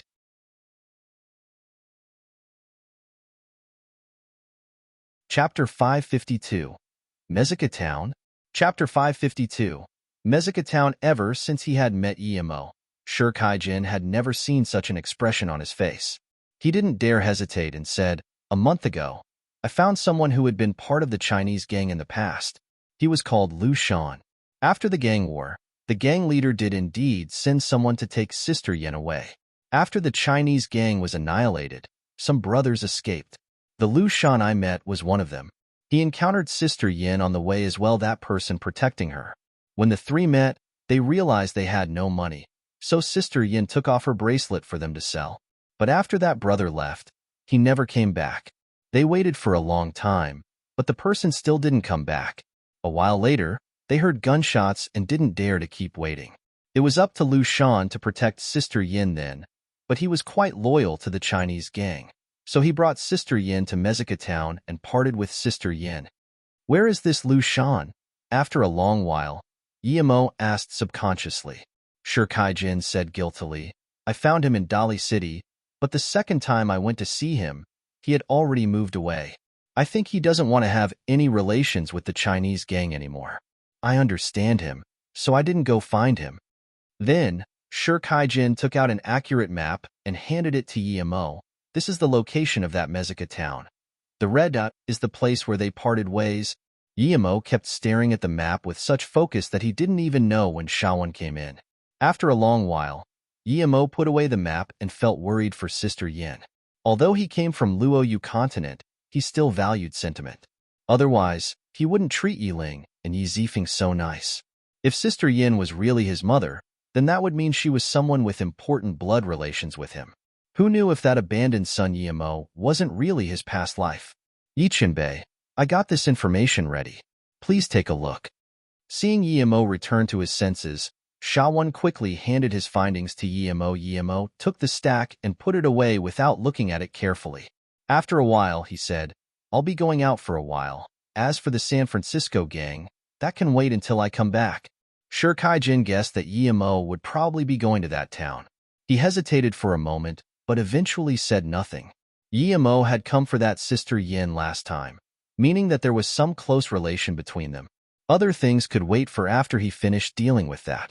Yimo had regained his composure and noticed that Sure Kaijin wanted to say something. He asked immediately, What do you want to say? Brother Yi, there was one more thing that I didn't find the right moment to say yet. Huang Mei came back to look for you once after you left. She was very disappointed to hear that you had left, Sure Kaijin replied. Huang Mei. Yimo frowned. He didn't know that woman. And this was in the U.S. He didn't remember meeting any women in the U.S. What did she want from him? Seeing this, Sure Kaijin said, She was the woman sitting behind Zhu Hongsheng when we first entered the Hong martial gang. Yimo immediately recalled. That woman had seemed to be helping him no matter the circumstance. He felt strange why a woman he didn't know would be helping him that much. She might have looked average, but she sure was meticulous. Thinking about this, Yimo asked, How has she been after the Hong martial gang was annihilated? Sure Kaijin immediately replied, She is very smart. The day that Zhu Hongsheng rejected her proposal, she immediately left the gang. Later, when Zhu Hongsheng realized his mistake, he couldn't find her anymore. Yimo nodded. She was quite decisive and had left as soon as she realized Zhu Hongsheng wasn't worth helping. But why did she want to find him? He wasn't a gang leader or anything. What did she say? Yimo asked again. Sure Kaijin said, She just asked whether the main reason for you coming to San Francisco had been to look for Sister Yin and when you would come back next. She knew the first part anyway, so I didn't hide it. But as for when you would come back again, I said I didn't know. After she left, I never heard from her again. Yimo didn't ask anything else. This Huang Mei was quite astute, unlike that Peng Yueji. If she could go help Sui Huahua, it wouldn't be bad. But since she had already left, there was no point in thinking about it. Compared to other places in the U.S. or even to other towns in San Francisco, Mexico was extremely basic. The streets seemed messy, the buildings were old, etc. Yimo stood at the door of a cafe. It had been newly built, but the dot Sure Kaijin had marked on the map conformed to that place. Yimo sighed. So many years had passed, it was highly unlikely she would have stayed at this town, and even if she had, it wouldn't be easy to find her. Yimo ordered himself some coffee after coming in. It was full of bubbles at the top, so he stirred it and took a sip. It was bitter. He didn't like this flavor. He casually picked up the newspaper on his table. The headline was a picture of the U.S. Bank Reserve and a dug-open wall of the gold vault. Yimo smiled. They had found out quickly. It was only the next morning, yet the newspapers had come out already. He couldn't understand the English, but he could guess what it was about. Not long after Yimo sat down, a blonde girl sat down opposite to Yimo with a cup of coffee and asked in English, Are you Chinese? Yimo understood that much, but he didn't want to talk to her, so he pretended he didn't understand and kept drinking the coffee he didn't like. May I ask if you're Chinese? The blonde girl saw that Yimo didn't answer her, so she asked again, but this time, she used Chinese. Yimo nodded helplessly. Yes, what do you want? Oh, great. I want you to help me, Em. No, I think I can help you. These words bewildered Yimo. She was asking him for help? He had just met her. Also, he didn't need her help with anything. Before Yimo said anything, though, she whispered in Yimo's ears, Can we talk outside? I think you might be interested. Yimo was already in a bad mood, and now this woman was just making it worse. Yimo got up and dumped a $100 bill on the bar and walked out. He only had $100 bills on him. Seeing this, the blonde woman quickly took the bill and paid with her card. The waiter saw her with Yimo and thought they were together, so he didn't think too much about it. After the blonde walked out of the cafe, she suddenly came up to Yimo and grabbed his arm, intentionally rubbing her huge bosom on Yimo's arm. Yimo frowned. He had no interest in this woman. Compared to Ning Qingxue, Yimo didn't even want to look at this woman. Yimo was sure now that she had to be some street prostitute. However, he felt strange, because they usually came out at night, and this woman was already out in the morning. Yimo pulled her arm away and questioned unhappily, "What do you want to say? If you want to sleep together or something, then don't bother. I'm not interested in you." Unexpectedly, though, the woman had an embarrassed look and quickly said with a smile, "Oh, I know, but I really like you. You're a true man. You have the smell of a real man."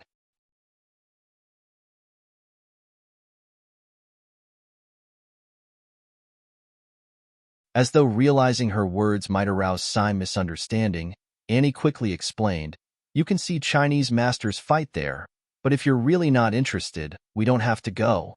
It's fine, we might as well go." Yimo waved his hand casually. No matter what masters were there, he wouldn't have to worry. This was only some small American town, after all.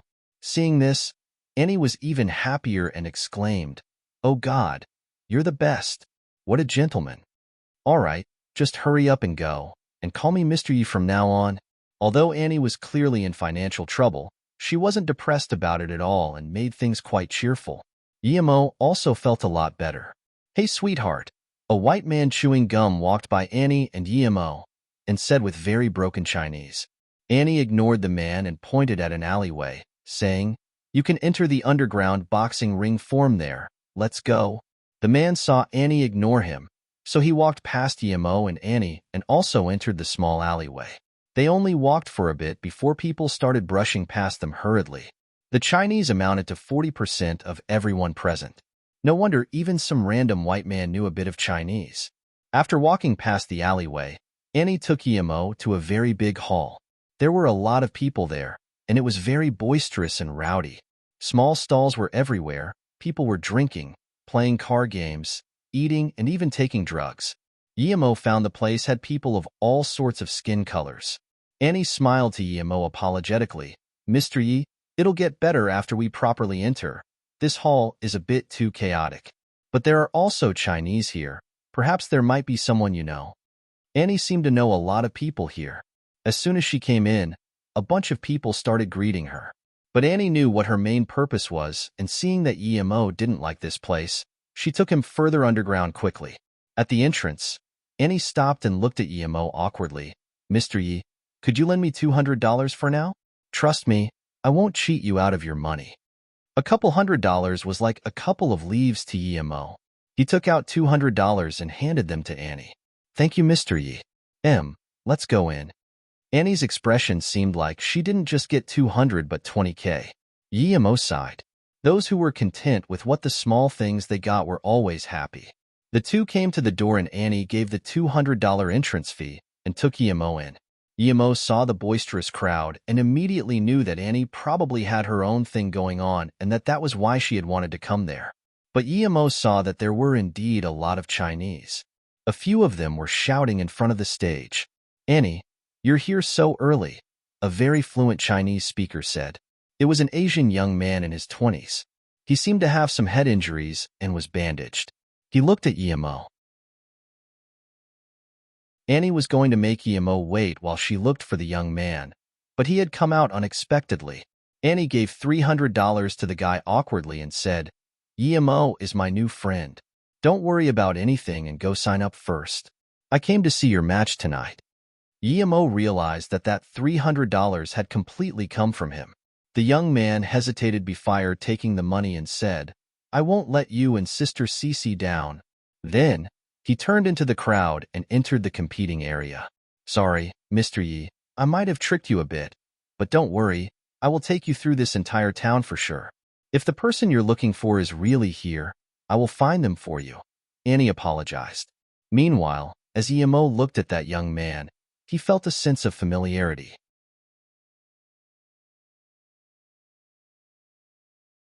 Chapter 554, Longing for Home. Chapter 554, Longing for Home. His name is Injia. He came here because he needs a lot of money, at least tens of thousands of dollars. I want to help him, but I don't have money either, Annie explained. Annie didn't really grow up the American way either. Her father was from Hong Kong and came to this town in the U.S. many years ago. Her father met her mother, and they got married, but as soon as Annie was born, her mother passed away. Although her father wasn't able to give her the best life then, they had still been able to survive. But due to the economic crisis, her father went bankrupt and could only live in the poor region of the Chinese backstreet. Due to them living in an off-the-grid way, her father and her didn't get much help from the government either. Furthermore, her father was an alcoholic, so most of their money was used for buying alcohol. She had very little money to spend. Annie met the sister and brother of the Yin family in the Chinese backstreet, and she fell in love with Yin Jia. Yin Jia and his sister needed money desperately, but she had no way to help, so Yin Jia could only come fight here. Because he had some power and 2 or 3 normal people were no match for him, Annie supported him to come fight here. Recently, the town started holding a Boxing King of Mexico Town tournament. The first place could get you 100,000 USD, the second and third could get you 50,000 and 30,000 respectively. Thus, Yin Jia had signed up without hesitation. Although the sign-up fee was only $300, the competitor needed a backer who also needed to pay $1,000 as insurance. The two of them only had $1,000 together, so Annie had gone out to earn some money somehow. Hearing this, Yimo was speechless. This woman went out to sleep with others to help the person she loved raise money. Should she be praised, or was she an idiot? Yimo soon thought that perhaps she simply thought differently to him. Perhaps she thought sleeping with someone wasn't too big of a deal? Although Yimo couldn't understand her actions, he knew that everyone had their own means to keep in mind, and perhaps from her perspective, she was doing the right thing. Seeing Yimo be silent, Annie felt like she should keep apologizing.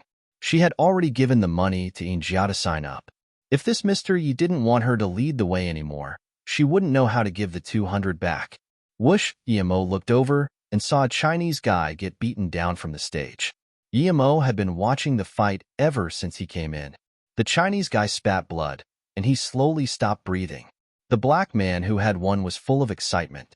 Many people threw money on the stage, and a woman wearing a bikini picked the money up. She did all sorts of seductive poses to attract people to throw more money. People casually got beaten to death. Yimo looked at those people in shock.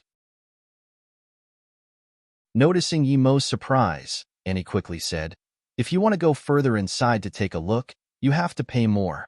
By the way, just like that man, most winners get rewarded even if they don't reach the top 3. The government doesn't care?" Yimo asked with a frown. Annie shook her head. Of course they don't. Sometimes, some people come here for a check, but before they do, everyone here gets notified. So there can't be any problems at all. Aren't you worried that Yin Jia might also be beaten up like that? Yimo thought it weird that being Yin Jia's girlfriend, she wasn't being the first to stop him from going up there. Instead, Annie seemed very supportive of Yin Jia fighting. Annie shook her head. Yin Jia can win. I trust him, so why should I worry? Yimo was speechless, but he didn't care either way and just scanned the underground fighting ring. It was just as he had thought. Although there were a lot of Chinese here, he didn't recognize anyone. In fact, there weren't that many chintz women. Let's go. Take me to the Chinese backstreet, Yimo said. He had some hopes for that place. If Sister Yin was in the town, there was a 90% chance she was there, because that was the ghetto for Chinese people. She had come there by herself, so she wouldn't have had anywhere else to go. The Chinese backstreet really was a slum indeed. Seeing the place, Yimo realized that even in the U.S., not every place was rich. The street was narrow and dirty and actually pretty hidden. If it wasn't for Annie taking him there, he would never have known about the place. 80% of the people there were Chinese, with a few black and white people. Yimo subconsciously looked at Annie. Her father was from Hong Kong, so why did she look completely white? Yimo even considered the thought that her mother might have cheated on her father. Annie was obviously very welcome. On the street, many Chinese would greet her. Annie had a smile on her face and talked with everyone. No wonder her Chinese was so good. Annie, something happened to Yin Si. Hurry up and find her brother. A Chinese man rushed over with a trolley and stopped Annie. Something happened to Sister Cece? Then, Annie didn't even say anything to Emo and ran out in a hurry. Emo saw this and didn't blame her. But Injia and In-si, the two added together formed Sijia, which meant the longing for home. The man was about to leave when Emo suddenly asked, "Where is Annie going? What happened?" The man studied Emo and didn't hesitate much since Emo had come together with Annie. He said, "In-si was working at a restaurant, and I heard she offended a customer and needed to compensate a lot of money. So she's being held back at the restaurant." "Where is the restaurant? Also, isn't America supposed to be a very lawful society? How come something like that is happening?" Emo asked in confusion. The man had a face full of contempt and said coldly, "Lawful? That's only for some people. I think you've been reading too much democratic propaganda. It's as easy as drinking water for rich people to have you put in jail here. Young man, you must have only just arrived here, right?" Then, the man walked off and didn't even tell Emo where the restaurant was. Emo felt helpless. He knew he didn't understand life in the U.S., but even he knew that there was a difference in the lives of the rich and poor. Although that man's words had been a bit extreme, he wasn't completely wrong. Emo stopped a middle-aged lady and asked her about the restaurant. This time, Emo was pointed the right direction. As soon as Emo got to the restaurant, his spirit sense noticed a white man on the second floor raging at a girl in her 20s. But Emo didn't understand a thing he said. A Chinese man beside him was also joining him in cursing at the girl. Annie held the girl, who had a slap mark on her face and seemed full of worry. Emo was surprised. Annie had been a very optimistic American girl all along, so he felt strange seeing the worry on her face.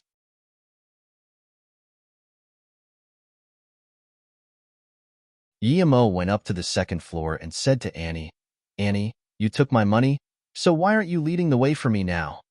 Emo went up to the second floor and said to Annie, "Annie, you took my money, so why aren't you leading the way for me now?" Annie was already worried and at a loss about what to do. Now that Emo suddenly appeared, she became even more worried. "I'm sorry, Mr. Yi. Please wait for me outside for a bit. I will be out soon." Annie knew she wouldn't be getting out anytime soon, but she knew who that white man was. Perhaps Emo would be dragged into trouble eventually too. What is going on? Emo looked at the girl who had been slapped and walked over. Seeing this, Annie could only say, "Sister Cece broke the customer's belongings, and she can't afford them."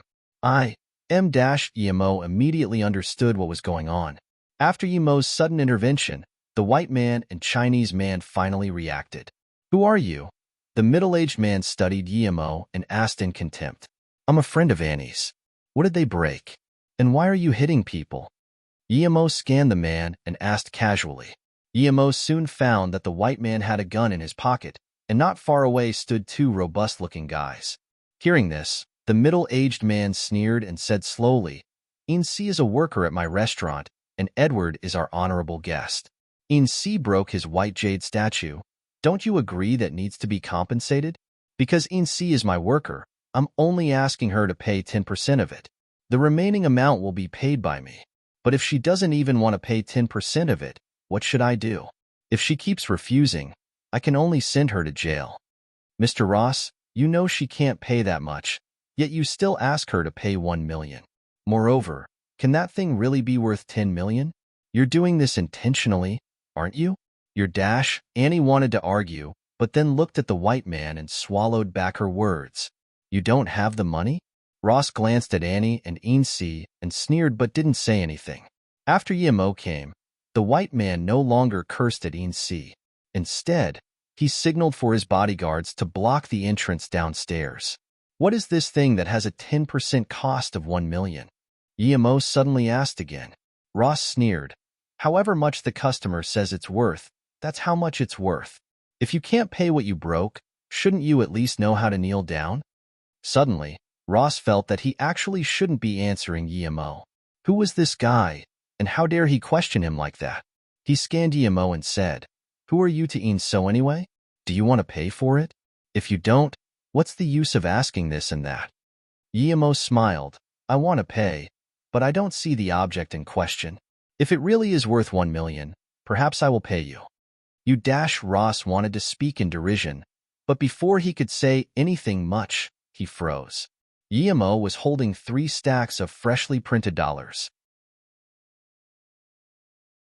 There had to be at least 20K in his hands. Before anyone could react, though, Guillermo waved his hand, and the money magically disappeared. Ross's eyes went green. If this young man could casually take out 20K, he must have more. Those dollars had seemed fresh from the bank. Edward also saw the USD, and his eyes started glimmering, but he soon covered up his greed. His eyes moved around as he began scheming. Guillermo looked at the two and sneered. It was just 20K, yet these two were getting greedy for it. It was impossible for them to have a statue worth 10 million. Annie's eyes also brightened up. She couldn't understand how Guillermo could have put the money in his thin layer of clothes, but she didn't accept Guillermo to be this wealthy. Everyone used credit cards, so who would carry so much cash like that? But Annie knew the situation wasn't good, because Edward had also seen the money on Guillermo. And Edward was a notorious man in Mexico. Incy subconsciously looked at Annie. She knew all of Annie's friends. Since when did she know someone this rich?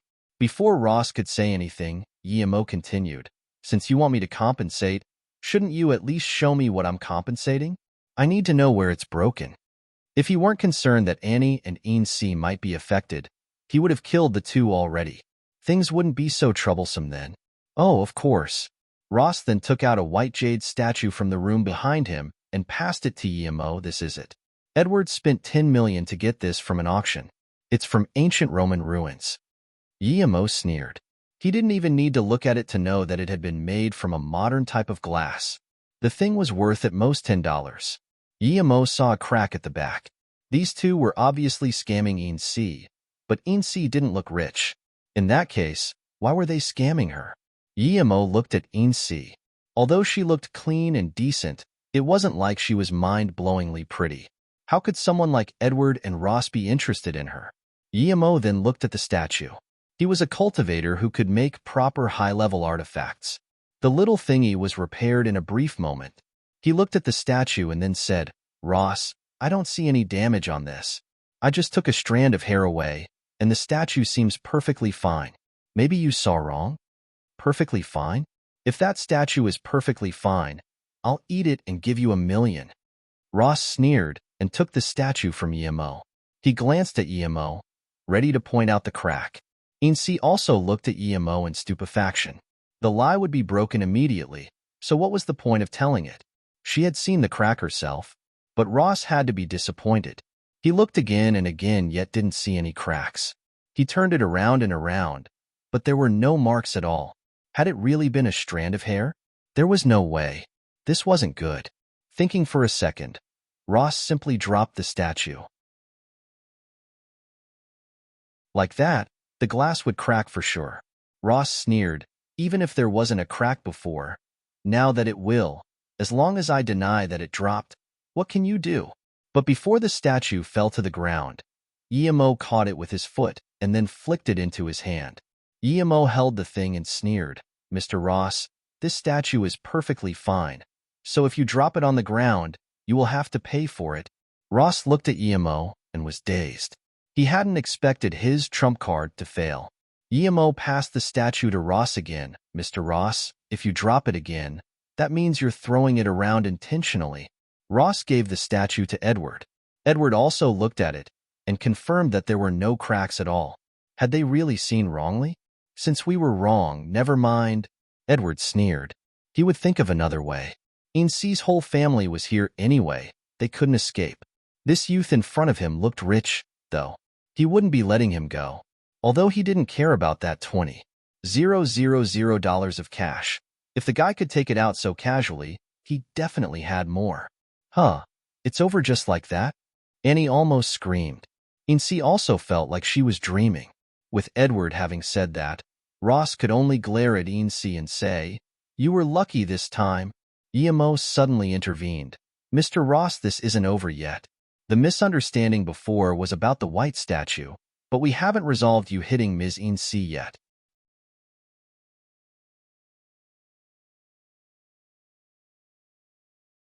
Chapter 556. Price is negotiable. Chapter 556. Price is negotiable. Everyone looked on dumbly at Emo. Who was Edward? Who could dare question one of his men in front of him? That was asking to die. What's the big deal with me beating her? She did something wrong. Can't she be beaten then? Ross was so angry he started laughing. Emo's tone went cold. What did Incy do wrong?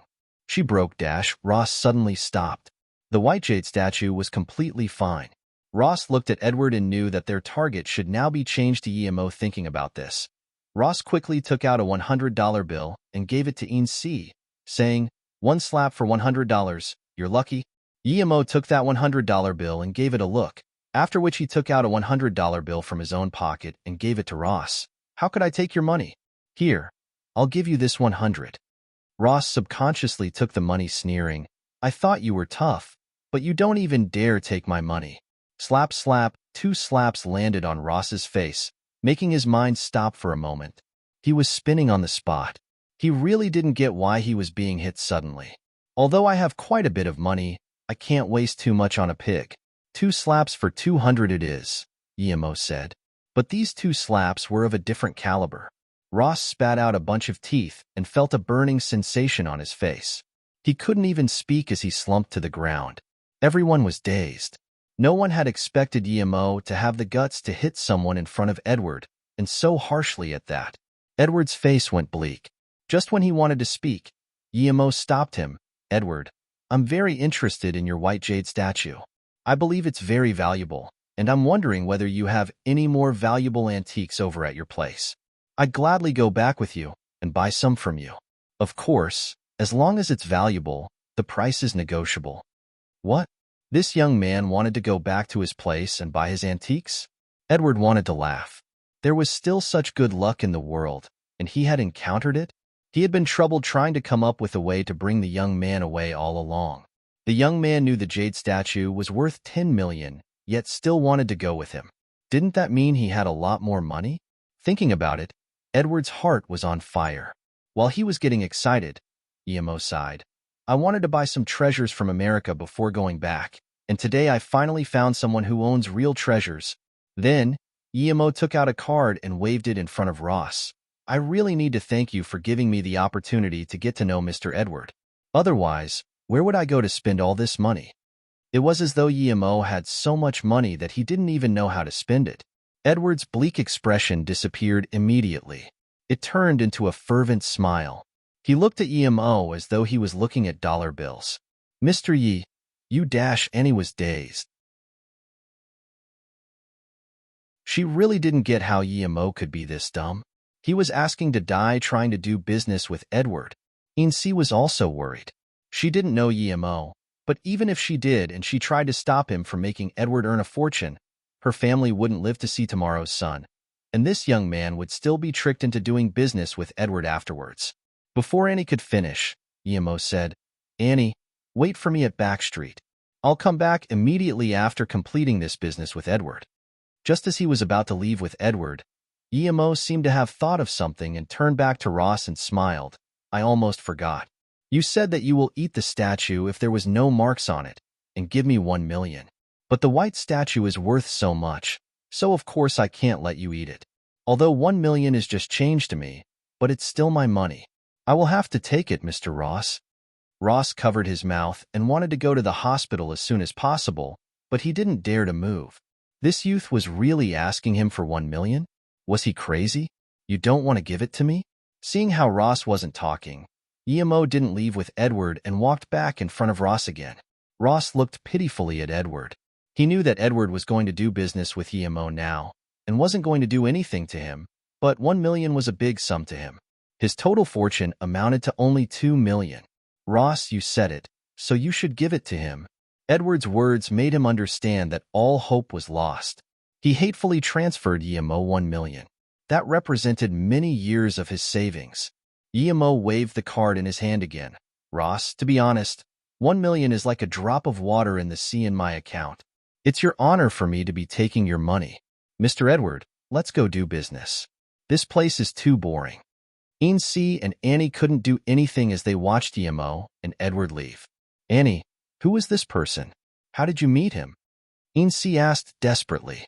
Annie said, I needed a couple $100, so I found him. What, Annie?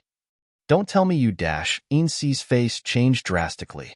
She knew her brother was in a relationship with Annie. If Annie had gone to bed with someone else, what would she do? Annie had indeed planned on doing that. The reason why she chose to do it in the morning and with a Chinese man was because Jia needed the money by tonight. She also thought that someone who was up that early wouldn't be too lustful of a person. But those who lived in the town all had a very loose lifestyle and thus wouldn't wake up early. Yemo was a foreign Chinese man, and he looked clean. When she approached Yemo, she did indeed like the refreshing smell on him. Going to bed with someone she didn't dislike while earning the money she desperately needed. Of course, that was more than Annie could have hoped for. She just hadn't expected Yemo to be unwilling.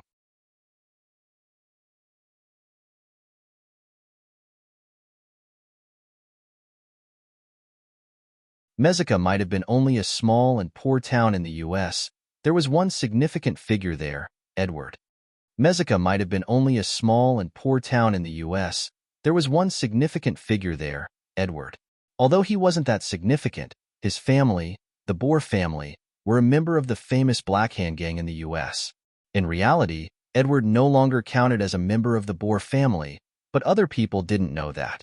The reason why Mexico town had stayed the way it was greatly due to Edward. Edward used his family's name to earn money in the town, but since he never stepped out of bounds, he'd stayed on good terms with the local government. At times, they would even work together. The largest private manor in town Alsai belonged to Edward. He had around 40 to 50 men working for him. Sometimes, he would even commit some robberies at nearby towns. But what was clever about him was that he never touched the government's bottom line. Since Yemo had come all the way into his manor, and the people outside were all his men, Edward didn't even bother putting up an act. He was sure that no matter how good Yemo was at explaining himself, he would have to give Edward the money obediently with his means. Edward, your house is really big. You must have earned a lot in this town, Yemo suddenly said. Edward shook his head. This Chinese young man was probably dumb. He didn't even understand that he had fallen into a hunter's trap. Edward couldn't wait to see how this young man would be begging him for mercy. I think that compared to my manor, you would be much more interested in my collection. Many look like mere glass, but are actually beautiful antiques. I'm sure you would love to buy them, huh? Edward laughed. What he hadn't expected was that the young man would nod and seriously say, yes, compared to antiques, I in fact prefer glass collectibles. Glass products need to be modeled, burned, and even intricately marked. They are much harder to make than those antiques you can just dig out from underground. Edward was stunned. Was this guy really an idiot? Yemo sneered. He knew that the reason why Edward had brought him here was to force him to give up all his money. Yemo wasn't a cold-hearted person. He could see how much authority Edward had in this town, and that if he left just like that, Annie and Ainsi would be doomed. Hence, Yemo couldn't leave just like that.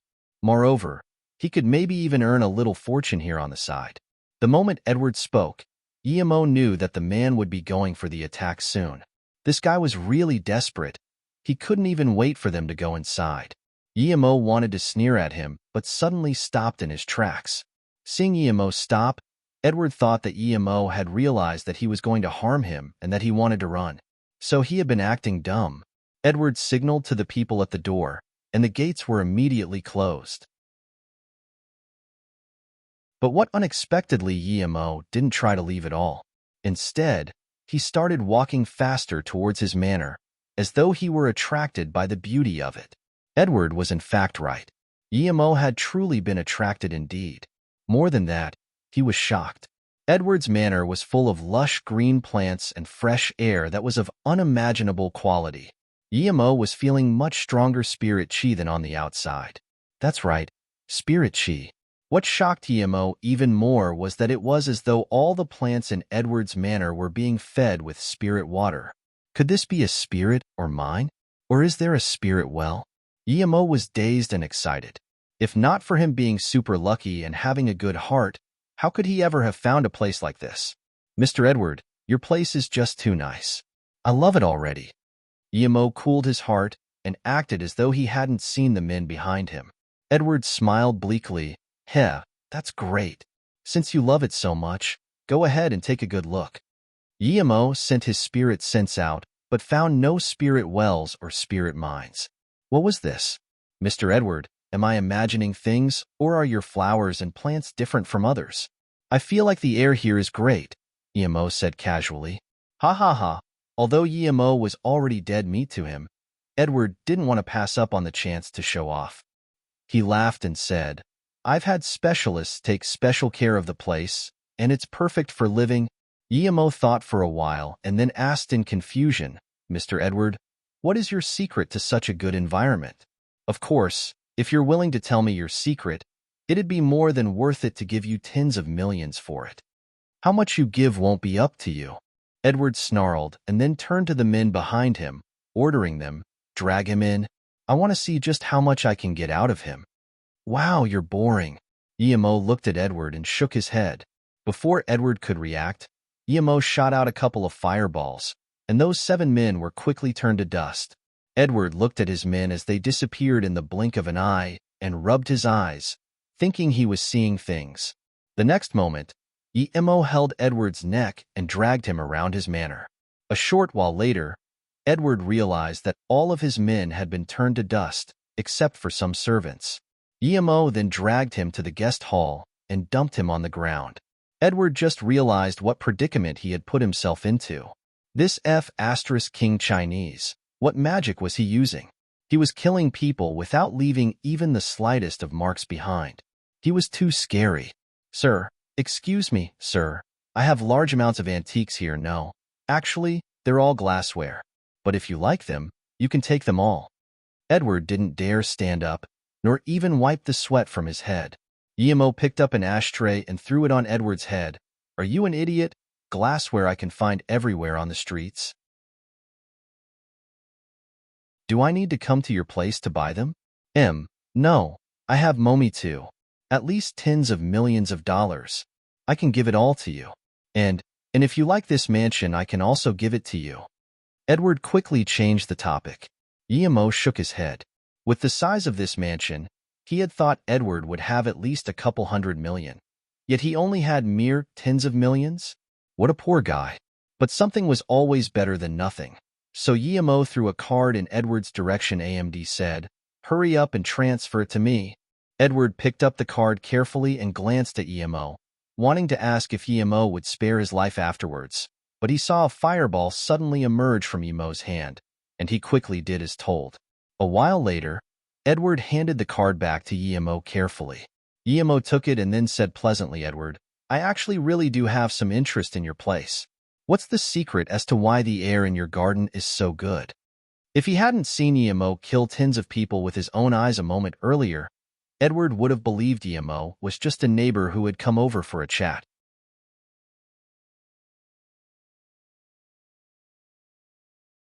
Chapter 558. Source of the Spirit Chi.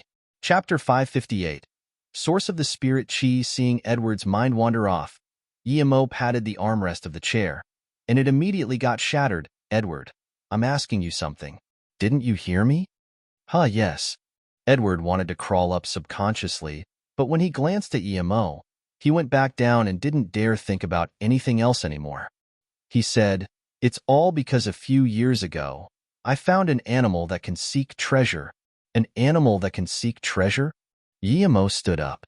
That sounded like a spirit beast from the cultivation realm. Yes. Edward quickly said yes as he saw Yemo get up. Yemo waved his hand and said, continue. What sort of animal is it? Be specific. Edward continued, it's a fox-like animal. The person that gave the small thing to me said that it's a snow fox from the Mai snow mountains in China. Edward said, I just thought it was very cute, so I kept it in my manor. At that time, I didn't know it had the capability to seek treasure. Then one day, a friend of mine was showing off his shooting skills with me and killed it. Then, Edward peeked at Yemo. Meanwhile, Yemo was considering whether that might have been that white fox he saw at the Mai snow mountains. Yemo glared at Edward. Edward, since it was such a cute fox, why did you kill it, you fool? What has this got to do with the spirit chi in your garden anyway? Talk more *T with me, and I'll give you a fireball immediately. Spirit chi? Of course Edward didn't know what that was, but seeing Yemo's anger, he quickly said, "No, hold on. I told people to carry the fox away, but my men said they found a stack of diamonds beside the fox. I quickly went over and found that those weren't diamonds. The material wasn't as hard as diamond. It was a pretty, milky white crystal, and I found that the plants nearby it seemed much prettier, and that the air nearby was also much better. So what did you do?" Yemo had a bad feeling. Edward shivered.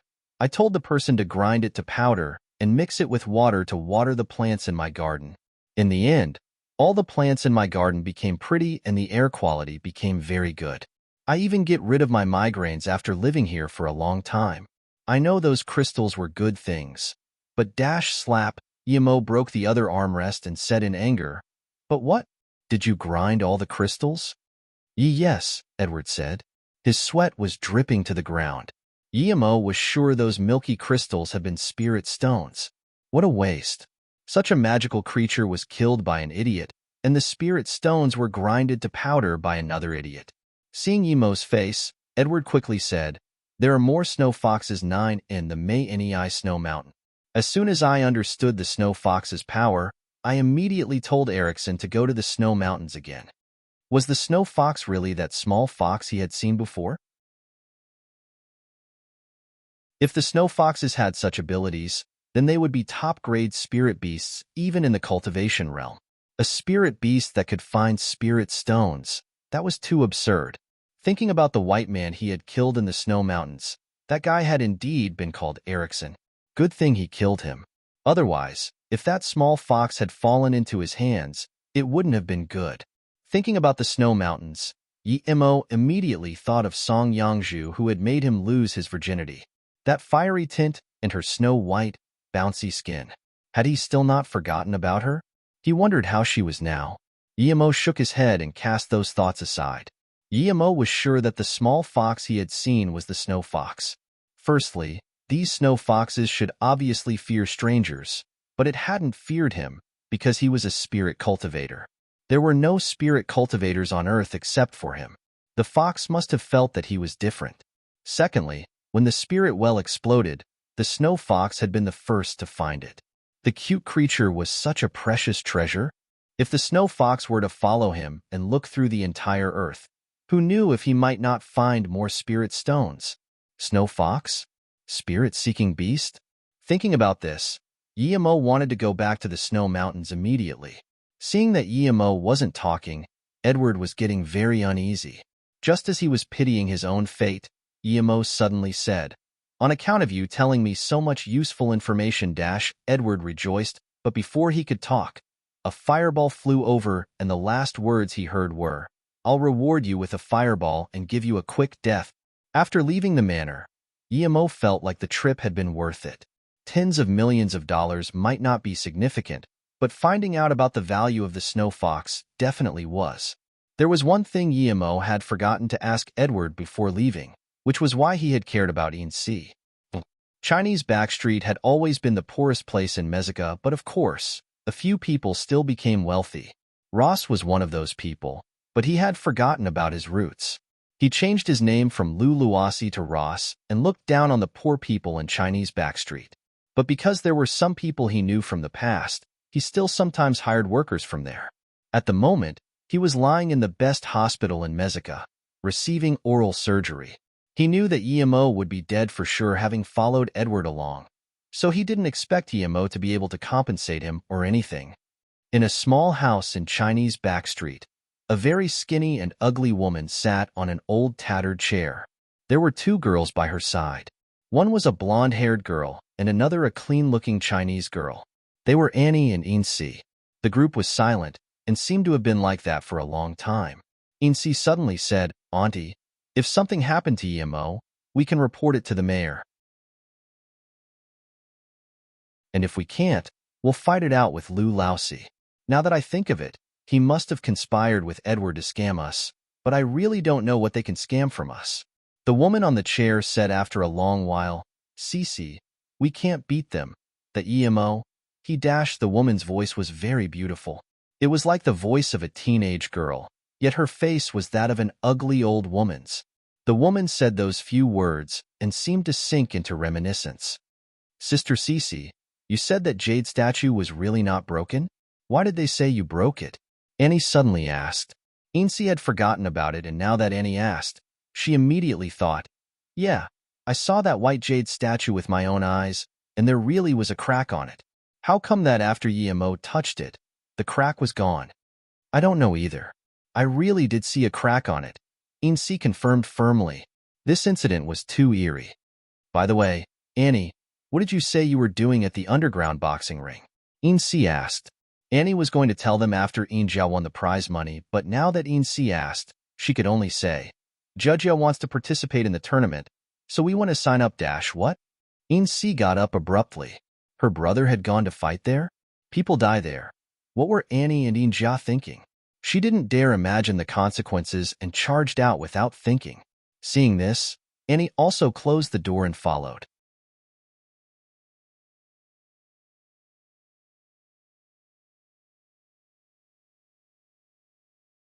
You don't need to help me, but thank you for helping Cece. Although she told Yemo not to help her, she didn't even have the energy to push Yemo away. She probably knew what Edward sponsored me meant. She had been in the Chinese gang for long enough to understand that. Yemo took out a bracelet and handed it to her. I came here thanks to this bracelet. When she saw the bracelet, she suddenly grabbed it as tears flowed out of her eyes uncontrollably. Yemo saw this and guessed that she was most likely that Sister Yen. The bracelet belonged to her. Yemo took out a lotus life pill and fed it to her without hesitation. Then, he grabbed her hand and started helping her treat her meridians. 10 minutes later, the woman spat out some blood, and impurities started seeping out of her body. Under the intense nourishment of his qi and the lotus life pill, she fell unconscious. Yemo sighed. He knew that it was due to long-term stress. Good thing he had come in time. If that had dragged on for another year, or even only half a year, she would have been done for. Yemo didn't wake her up, because her meridians were in the process of rapidly developing. A few minutes later, she woke up by herself, and as she smelled the putrid smell coming from her body, she screamed and rushed into the shower without saying anything to Yemo. Yemo laughed to himself. No matter what age a woman was, she would of course still care about that a lot. But Yemo soon heard another scream in the shower and charged over without hesitation, finding her unconscious in one corner of the shower with blood on her head. Yemo didn't know how she had fallen, but he hesitated about helping her. Suddenly Yemo thought, what am I hesitating about? Annie and Ainsi both weren't there. Although she had taken off her clothes, she was at least 40 years old. Furthermore, he had already seen her now, so it would only be more awkward if he woke her up like that. Hence, he might as well help her get dressed. But as Yemo started washing her with water ball magic, he found that he might have been wrong. He thought she would be quite old for sure, yet now he realized she wasn't like a woman in her 50s at all. Her skin was even whiter than Song Yangju's, and her chest wasn't slumping at all. Yemo didn't dare to keep looking. He quickly cleaned her up and put a set of clothes on her. He even removed the scarring on her head. He also helped her remove the stuff on her face. Then, he put her on a layback chair and waited for her to wake up, while he studied the house a bit. The house was very old, and the living room was very small. It had 3 rooms. Yemo half thought Ainsi and Ainjia were her children, but now he knew they weren't. Sijia, so this woman had given them the name, huh? That meant that she was longing for home. Yemo sighed. Life had really been hard on this woman. Yemo looked at her again and was dazed. She wasn't Sister Yen.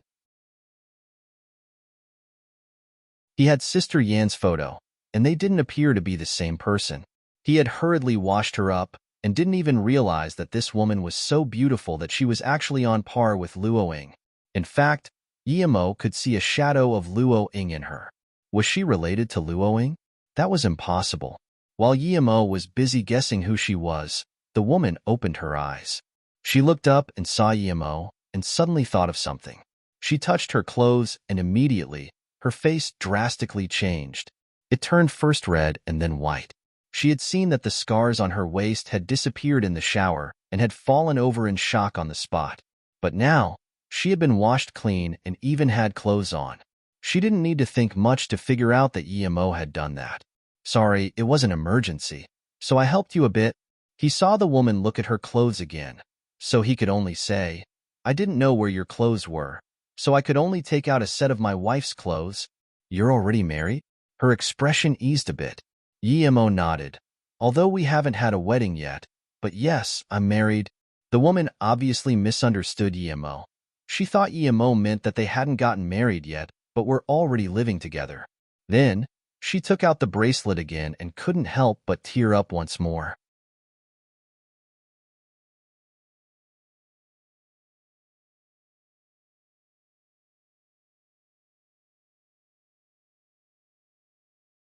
"However, there are still things I need to take care of myself.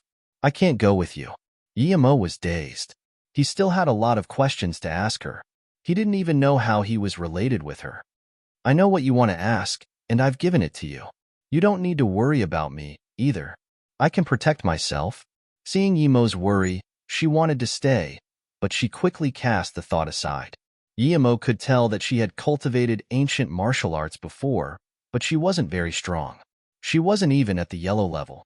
Emo had looked at her meridians and knew that the cultivation method she used was very strong, though. Seeing Emo open his mouth, Sister Yin stopped him yet again.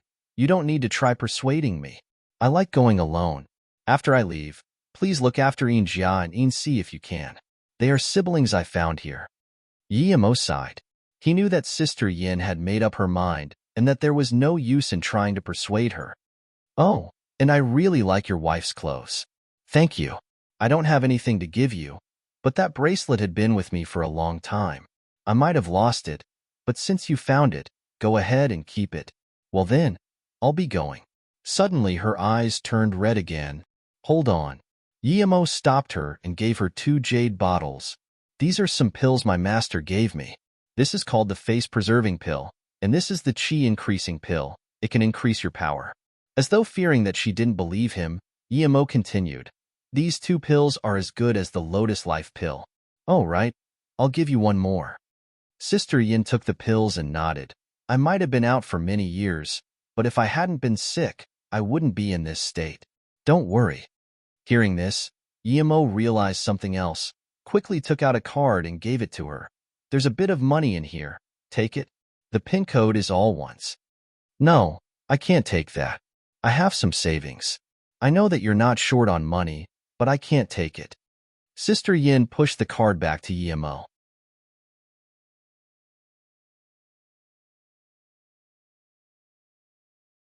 Emo knew that Sister Yin must not have much money since she had been forced to sell even the bracelet. There was no way he would take the money back. He pushed it towards Sister Yin again and said, "Sister Yin, it really is just a small amount of money, maybe a couple of thousand dash." Emo knew that Sister Yin must not have much money since she had been forced to sell even the bracelet. There was no way he would take the money back. He pushed it towards Sister Yin again and said, "Sister Yin, it really is just a small amount of money, maybe a couple of thousand dash." Emo suddenly felt something didn't seem right. With the bracelet being that important to Sister Yin, how could she have sold it? Shirkai-jin couldn't have lied to him, so it must be that Lu Shan who tricked Shirkai-jin. "Okay, I'll take it." Sister Yin smiled and took the card. She thought that if it was only a few $1,000s, it was fine to take it. Looking at her leave, Emo regretted he couldn't stop her, but she had her own things to do. "Sister Yin." Emo couldn't help but call out her name once more. Although it had been only a short time, Sister Yin had given him warmth. The love she felt for him was from the depth of her heart. There was no faking it at all. Emo was sure that even if he were a beggar on the streets, even if he were unimaginably dirty, as long as Sister Yin knew it was him, she would hug him without hesitation. Sister Yin turned back and smiled at Emo, but with his spirit sense he could clearly see the tears in her eyes. "Sister Yin, I live at Luoyu City now. If you want to find me, just go there." Emo didn't know if she would, but he wanted her to. She had said that whatever he wanted to know was already in his hands. Emo subconsciously looked at the 2 books. One was a thick diary, yellow due to the passage of time, and the other was an ancient martial arts cultivation method. Recognizing the cultivation method, Emo knew why he had felt familiar when he saw Jia. This cultivation method was called the Yi family Qigong. He had seen Yi Zifeng cultivate the same manual as Yin Jia, so the two's actions looked similar. Yimo shook his head and put the book away. He really wasn't interested in that. Sister Yin probably knew that without some power, one couldn't achieve much in this place, so she passed the method on to Yin Jia. Yimo picked up the aged diary again, and as he wanted to open it, a young Chinese man in his 20s ran in. He looked at Yimo standing at the door and was dazed, but he soon reacted. "Who are you?" "I'm Yin Si's friend," Yimo said. "Oh, then quickly go see Yin Si and Yin Jia. Something happened to them at the boxing ring, and I came to tell their auntie." Before he finished his sentence, he noticed that the youth at the door had already disappeared. He rubbed his eyes. Did I see wrong? How could he let something happen to Yin Jia and Yin Si? He had just promised Sister Yin to look after the two, so Yimo immediately went to the underground area. It was the afternoon already, and the boxing ring was full of people. Yimo's spirit sense quickly scanned the ring. Annie and Yin Si's hair was messy, and Annie's eyes were blue as though she had been punched by someone. Yin Si's eyes were red, and she was holding onto Yin Jia. Yin Jia's mouth was bleeding, and the bones in his chest were broken. Yimo could tell that he was near death, and even if he was sent to the hospital right away, he would be paralyzed for life. But since he was already like that, why weren't they sending him to the hospital? Yimo was confused, but then Yin Si's words made him realize the situation. "Please, I beg you, let my brother go to the hospital." Yin Si's voice was coarse. She had repeated those words countless times. Two black-clothed men were standing in their way. "I already agreed, so let my brother go to the hospital," Yin Si said. But the two men didn't have any intention of moving aside. A woman with a cigar in her mouth walked over and coldly looked at the three on the floor before slowly saying, "You may have agreed, but your auntie hasn't yet. She has to agree too." At that moment, Yimo walked over and put a lotus life pill in Yin Jia's mouth. "Mr. Yimo, it's you? How did you manage to come back? Oh my, this is great." As Annie saw Yimo again, she seemingly forgot that she had been hit in the eye and rejoiced. But soon, she remembered the predicament they were in, and her face turned bitter. "What happened, Annie?" Yimo just asked that when the two black-clothed men started coming over to pull Yimo away, but Yimo didn't even turn around and simply sent out a kick. The two men were kicked away by more than 10 meters, and as though it had been previously arranged for, their legs heavily smashed into the corner of the wall at the same time. With a few cracking sounds, the two fell unconscious. The woman had wanted to say something, but seeing Yimo attack so ferociously without saying anything, she quickly retreated in fear. If this woman had come over, Yimo wouldn't mind kicking her as well, but she had hurriedly left. Yimo's actions immediately dispersed the onlooking crowd. Almost everyone understood this Chinese young man wasn't easy to mess with. As soon as he attacked, he had paralyzed two people. It was best not to mess with such a person. Annie looked at Yimo in shock. She didn't expect the random Chinese man she had guided a bit to be this strong. He was almost a godlike being. She soon reacted and jumped up, hugging Yimo's arm. "Oh, Mr. Yi, you're amazing." Yimo was speechless. Her boyfriend was still lying right there on the side. Right? Yin Si also almost forgot about her brother too as she looked at Yimo in a daze. But she soon remembered that her brother needs to be sent to the hospital immediately. "Your brother is fine. Don't touch him, and let him lay still for a while," Yimo said. Huh. Yin Si knew how badly injured her brother was, and she couldn't just believe Yimo when he said Yin Jia would be fine, but she soon stopped her doubt. Yin Jia was already opening his eyes, and the blood stopped flowing from his head. A scab was even already forming. Yin Si couldn't believe her eyes. "I'm fine," Yin Jia said, seeing his sister's worried face. "Jia, you're fine now." Annie realized that she still had a boyfriend and quickly went to help him. "Hey you might be strong, but if you think you can do whatever you want just because you have some power, you're wrong. This place is easy to enter, but not so easy to leave." A skinny man walked in and said coldly, "Brother Do." As soon as the man appeared, almost everyone greeted him. Yimo shook his head. A yellow-level primary stage guy dared be cocky in front of him? Who said I'm leaving? I'm not finished here yet. How could I leave? Yemo smiled coldly and walked in front of this Brother Do. Suddenly, he reached his hand and grabbed Brother Do's neck as he flung him up. Brother Do's face bursted red. He didn't think the day something like this happened to him would come. He couldn't resist at all. Everyone around them was shocked. Yemo kicking away those two men wasn't much, but holding Brother Do by the neck was absurd. Who was Brother Do? The #1 master in Mexico. Even Edward feared him a little bit. Yet in front of this young man, he was worse off than a chicken. The boisterous boxing ring fell silent. Yemo waved his hand and threw Brother Do out. Don't worry, it'll be a good while before I leave.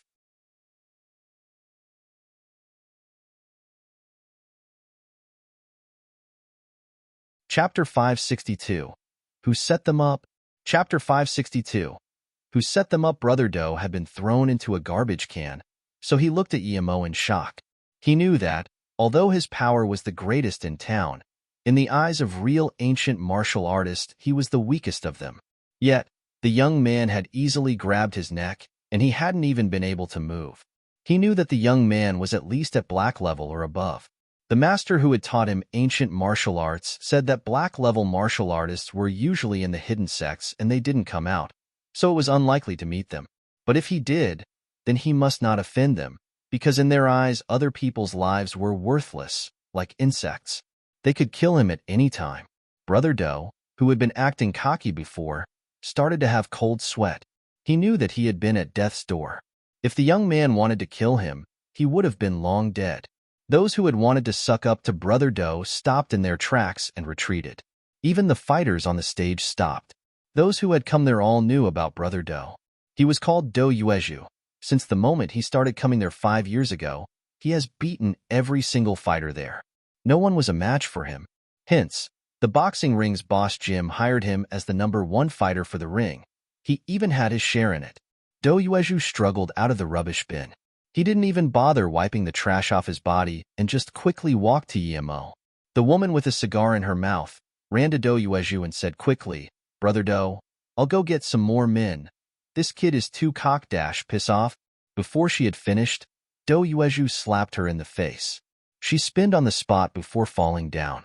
Although Do Yuezhu had pain all over his body, he knew that the young man hadn't hit him with a lethal blow or he wouldn't be able to stand now. Qianbei, Wanbei Do Yuezhu was too blind to see Mount Tai. I deserve to die for offending you. Other than a few smart people, everyone thought Do Yuezhu had gone up to Yemo to fight him again. So what he said shocked them all. Everyone could tell that Brother Do was scared. Even Brother Do fears him. Who is this young Chinese man? Is he here to open a new ring, so he came to ruin this one? Someone said carefully, Are you an idiot? Can't you see he's here for that young man on the ground? Moreover, Annie knows him, someone rebuked. Yemo scanned Do Yuezhu coldly. He had some wits and knew that he needed him to do something. If he hadn't come over immediately, Yemo would have thrown a wind blade at him. The reason Yemo didn't kill this Brother Do was because he felt something wasn't right. In Si and In Jia were just average people in Chinese backstreet. Even if In Jia had lost, why would they be stopping him from going hospital? In Si was pretty, but not to the extent of them wanting to coerce her into submission. However, from what they said, their target was Sister Yin. Seeing Yemo not talk, Do Yuezhu got more anxious. Luckily, Yemo didn't make him wait for long before saying coldly, Find a place for In Jia to rest. Take me to your boss, he's very bold. Yes, Do Yuezhu was fine with it, of course. Yemo then said to Annie and In Si, Annie, you and In Si take In Jia home to rest. He should be fine now. I'll go do some business and then I'll look for you guys. Don't worry, no one will dare do anything to you here. Thank you, Brother Yi. In Si quickly got up to thank Yemo. Okay, Brother Yi, we'll wait for you, Annie said. Then, Yemo followed Do Yuezhu to a luxurious office. As soon as they got to the door, a fat white man approached them shakily. It seemed like he had gotten the news and wanted to come and see. The fat man walked up to Yemo and Do Yuezhu and said in Chinese, Honorable Boxing King, you're my real VIP. I'm Jim. Yemo kicked him in his fat stomach and Jim was thrown many meters away, crashing into a chair. The two bodyguards immediately raised their guns, but before they could make a movement, Emo had thrown two wind blades and their hands had been cut off. No, no, stop, stop. Jim kept waving his hand. He wasn't as ignorant as other people. Do Yuezhu cultivated ancient martial arts and had told him some things. Although he found it hard to believe, he knew that in China there was a small group of people who were really strong and disregarded the law. The two bodyguards were laying on the floor. Do Yuezhu was sweating even more. He hadn't clearly seen Emo use any projectiles nor hack the two bodyguards' arms off, but he didn't dare to believe his conjecture, because he had never seen anyone who was able to use his chi to slice someone's arm off from that far. Emo walked up to Jim and kicked him far away again. Emo then walked up to Do Yuezhu and said, Do Yuezhu, I didn't kill you. I know you're a smart man. I won't say it again. Tell me why you have a problem with Jia. Even when Insi agreed to your request, why didn't you let them go? Remember, one more lie and I will kill you. Yes, I understand, Do Yuezhu said. It's because Ross of the hotel restaurant said he wanted Jia's life and then make Insi and her auntie find him. I don't know why specifically. Jim took the job and I was just there to guard the ring. It has nothing to do with me. Do Yuezhu wanted to keep calm, but the thought of Emo's invisible projectile haunted him. Emo looked coldly at Jim, but before he said anything, Jim started crying. Chinbei, this has nothing to do with me. Jim wanted to find an excuse, but he couldn't. Emo kicked him on the head and said coldly, Call that Ross and the person who beat Jia over immediately. Yes. Jim could utter anything else. Emo frowned. At the restaurant, he had already seen Edward and Ross set them up. Although Emo didn't know why Ross had a grudge against the Yin siblings, that woman had said Sister Yin must come. Were they targeting Sister Yin? If so, why not just abduct her? Emo was sure they could do that in this town.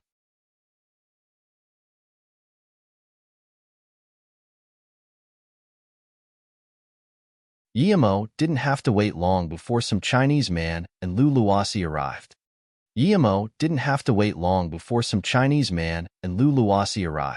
Do Yuezhu closed the door as he saw the intense killing intent in Emo's eyes.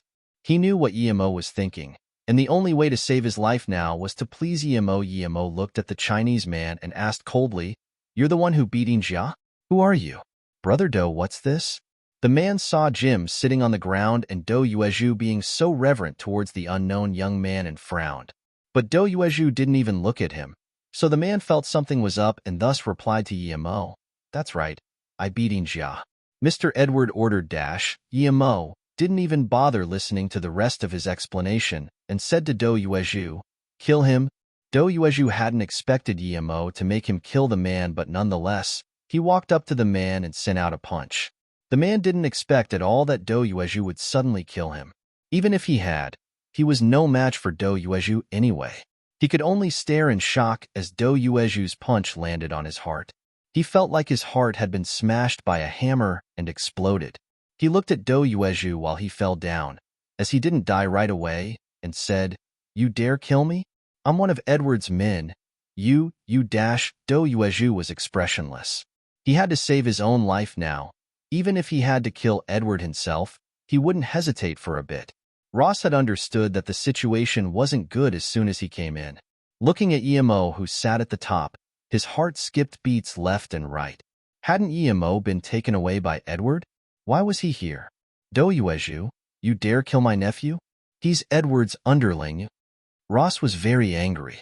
The reason why he had goyed relations with Edward was because his nephew was such a capable fighter and helped Edward with a lot of his business. Ross was furious, yet what he saw was Do Yuezhu looking down as though he hadn't heard his words. Ross's voice died down. He finally understood the gravity of the predicament was in. As long as this young Chinese man ordered it, Do Yuezhu would be killing him next. How can you be here? Mr. Edward. How could he? Ross suddenly shivered. He felt cold. He felt like he was missing something important. There was an intense feeling of uneasiness in his heart. Edward? I killed him, of course. Emo's words paralyzed Ross. That was probably true. Otherwise, how could he have escaped Edward? If he could kill even Edward, then what about him? Ross started sweating heavily. Do Yuezhu didn't dare say a thing.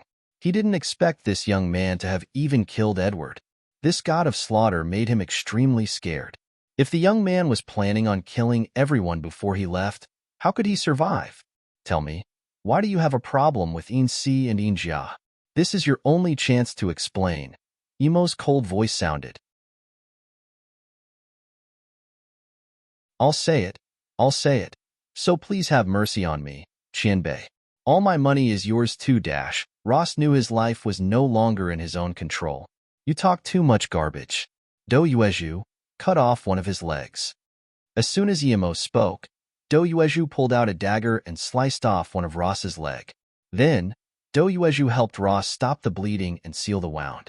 Emo nodded. This Do Yuezhu did things well. He knew that Emo still had to question Ross and didn't let him faint. Ross was extremely fraught. He knew it was best not to talk conditions with the young man in front of him. Are you still going to talk C or asterisk P? Emo's cold voice sounded again. I'll talk. My original name is Lu Luasi, and I used to love in Chinese backstreet in the past. Get to the point. Emo slammed the tea table. Yes. Lu Luasi shivered and quickly said, one day, I asked Yin-Si to help me with something. I came to her house and found that both Yin-Si and Yin-Jiao weren't there, but I saw Yin-Si's auntie as she washed off the makeup on her face, and I saw that she was a rare beauty.